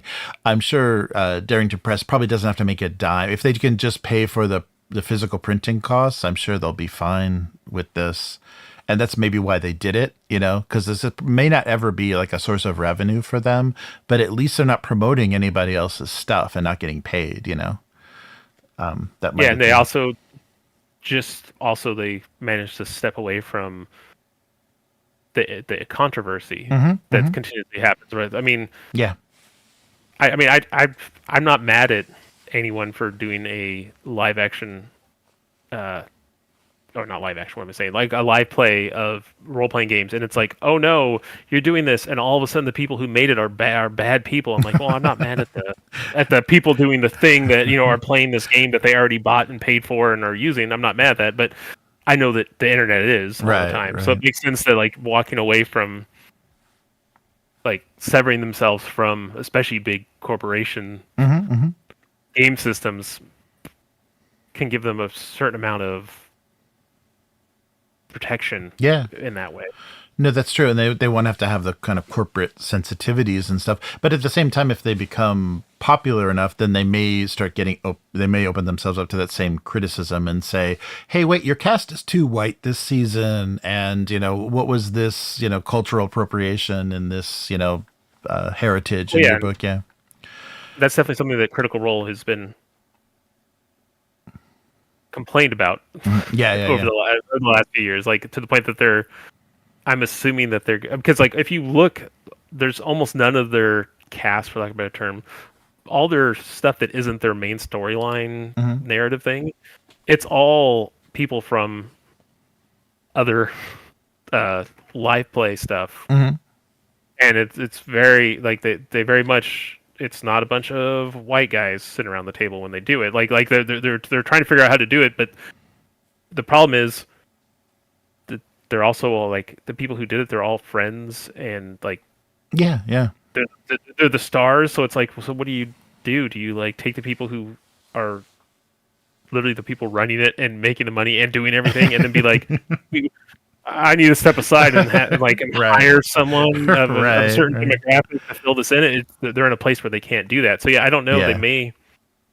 I feel like that's another thing that they're doing that, from my standpoint, was a failure. But maybe it's working for them, where they just have a bunch of other small shows that they're running. Like they did that Candle Obscura thing. Right. And it's like, I think they had one guy from the show on it or something. And that's usually what they do. They usually have one or two people from the main show, and then a whole cast of other people doing it, and then a guest GM from another live stream thing as crossover synergy, right? Seasonal reports, profit, income, whatever it is that they're doing. Yeah. So for your question about the 5e handbook, this is probably since like 2014 or 15 though, but they have sold, according to BookScan, and that's the only data that's released, kind of the big box, book seller retail, over 1.6 million copies of the player's handbook. Less so, the DM's guide was like 800,000, Monster Manual only 700,000. But I don't think they'll ever get those numbers. They might get Kickstarter numbers. They might get to the 10 or 20,000 copies, and that's probably all they produced anyhow for physical copies. Yeah, I mean, mind you, the 1.6 million. Everybody had to buy 3 because the books fell apart. So I mean, really, they only sold. True. Yeah, if you divide that by 3. Yeah, very true. Yeah, this was an interesting detail. I didn't pick it out when we were first scrolling, but in the credits in the front of the book, they specifically, and I haven't seen this before, maybe it's in some indie books that I missed, but they specifically say, they credit the Session Zero tools creators, the cats, the lens and veils, the X card, and then they also say, this game was built by a diverse team of various races, ethnicities, genders, faiths, sexualities, and identities. I have not seen that before. Having to say that, I mean, just about everything is nowadays is kind of, I mean, especially if you're like, look at that number of artists and look at the range of names from Japanese to Spanish to to American to whatever shortened American. Yeah, that's got to be pretty diverse. You're going to have almost anything that's produced using online contractors. It's going to be hard to limit yourself. So it's funny that they specifically say that, and then they lean into all their purple coding, in a lot of their layout. But yeah, I had not seen that before. Them saying specifically in a product. Now I'm sure every Wizards of the Coast book will say that. After this comes out, they're like, damn. And like you said, it's so a weird thing to again, to me, it's the focusing on something that is, in my mind, shouldn't be the focus. I don't know. Yeah, it's a weird. I get where they're going with it, and again, it's funny to me that it's directly underneath the Session Zero tools too. Like it feels like it's right in that same vein. Yeah. So there is credited as artists is Reiko Murakami. So if Murakami-san painted those Japanese elves, then it's okay. But if she didn't, if it was Mike Pape, then no dice, Mike. You can't do that. No, I think that's really funny. I bet that's the case, though. I bet the Japanese artist painted the Japanese characters. I bet that's the only way it made it through editing at Darrington. No, maybe. Press. Yeah. Yeah, it's like, okay, we'll give you a break here. Samurai armor's fine. You had some laying around. We understand. Oh, man. Yeah, so, wow, thanks, Will. I've taken all of your time. You're not going to sleep a wink, I'm sure. But yeah, I'll just start making breakfast. It's not a big deal. But but it's cool. Thanks everybody for hanging with us in the chat. It was it was fun to go through this. I was really curious about what this final release was going to look like, and now we're going to see if anybody even notices this, because Will and I were talking before we started recording about DC-20, the Dungeon Coach's 5e 5e homebrew. I haven't heard a word about that, and that was a decent sized crowdfunder. So it's all Shadow Dark now. That's all we can talk about now. But I'm really surprised that I will be interested to see if they have any weight. And like Will said, they're not on, they're not at their peak. They're probably on their decline, and there's more competition than ever. So, and Candela Obscura was like nothing. Like I see it pop up, on platforms like, Roll20 has content for it and stuff, but you don't see anything about people actually playing. I haven't heard the same thing about this. Like, Mandy, this has only been out for 15 minutes, but I know Candle Obscura, a lot of people were like, this doesn't make any sense. It feels like stuff's missing. Clear, which I was like, wow, that's interesting that they don't address certain mechanical things that felt like just weren't explained in the rules. From the little bit I've seen of this, from us looking through it and when I watched, I feel like at least there isn't any major editing or like sections missing or information that's just not in it. Yeah, so that's true. Yeah. So I mean that's a very low bar, but I'm saying like at the very least it seems like a more produced, more complete thing than the Candela Obscura stuff was. Right. Yeah, that's true. So we'll see. Let's see how this goes and see if people still need their generic inclusive fantasy, or if they can, move on to one of the thousands of other tabletop games out there. All right. So take care, everybody. Thanks again, Will. I will see you on Friday for some Indie Heat 2, I think we're going to be playing. Oh, yeah. So get your retirement ready. Your early retirement or whatever I have left, yep. And I'll see you then. So, thanks again, everybody, for watching. This is just kind of out of nowhere. We were going to unbox some Outgunned Adventure. That will still be happening. I didn't get a complete set, so the fulfillment for Outgunned Adventure in Asia was kind of like half now, half later. So I can't do an unboxing, so I'm going to lean on Matt. We'll do that sometime. And it was fun. Will, thanks so much for your opinions and your kind of knowledge of systems. Made this very interesting to go through. Much better than me talking to myself and saying, what about this art? So, we will do this again soon. And take care, everyone, and good night. Night. Goodbye.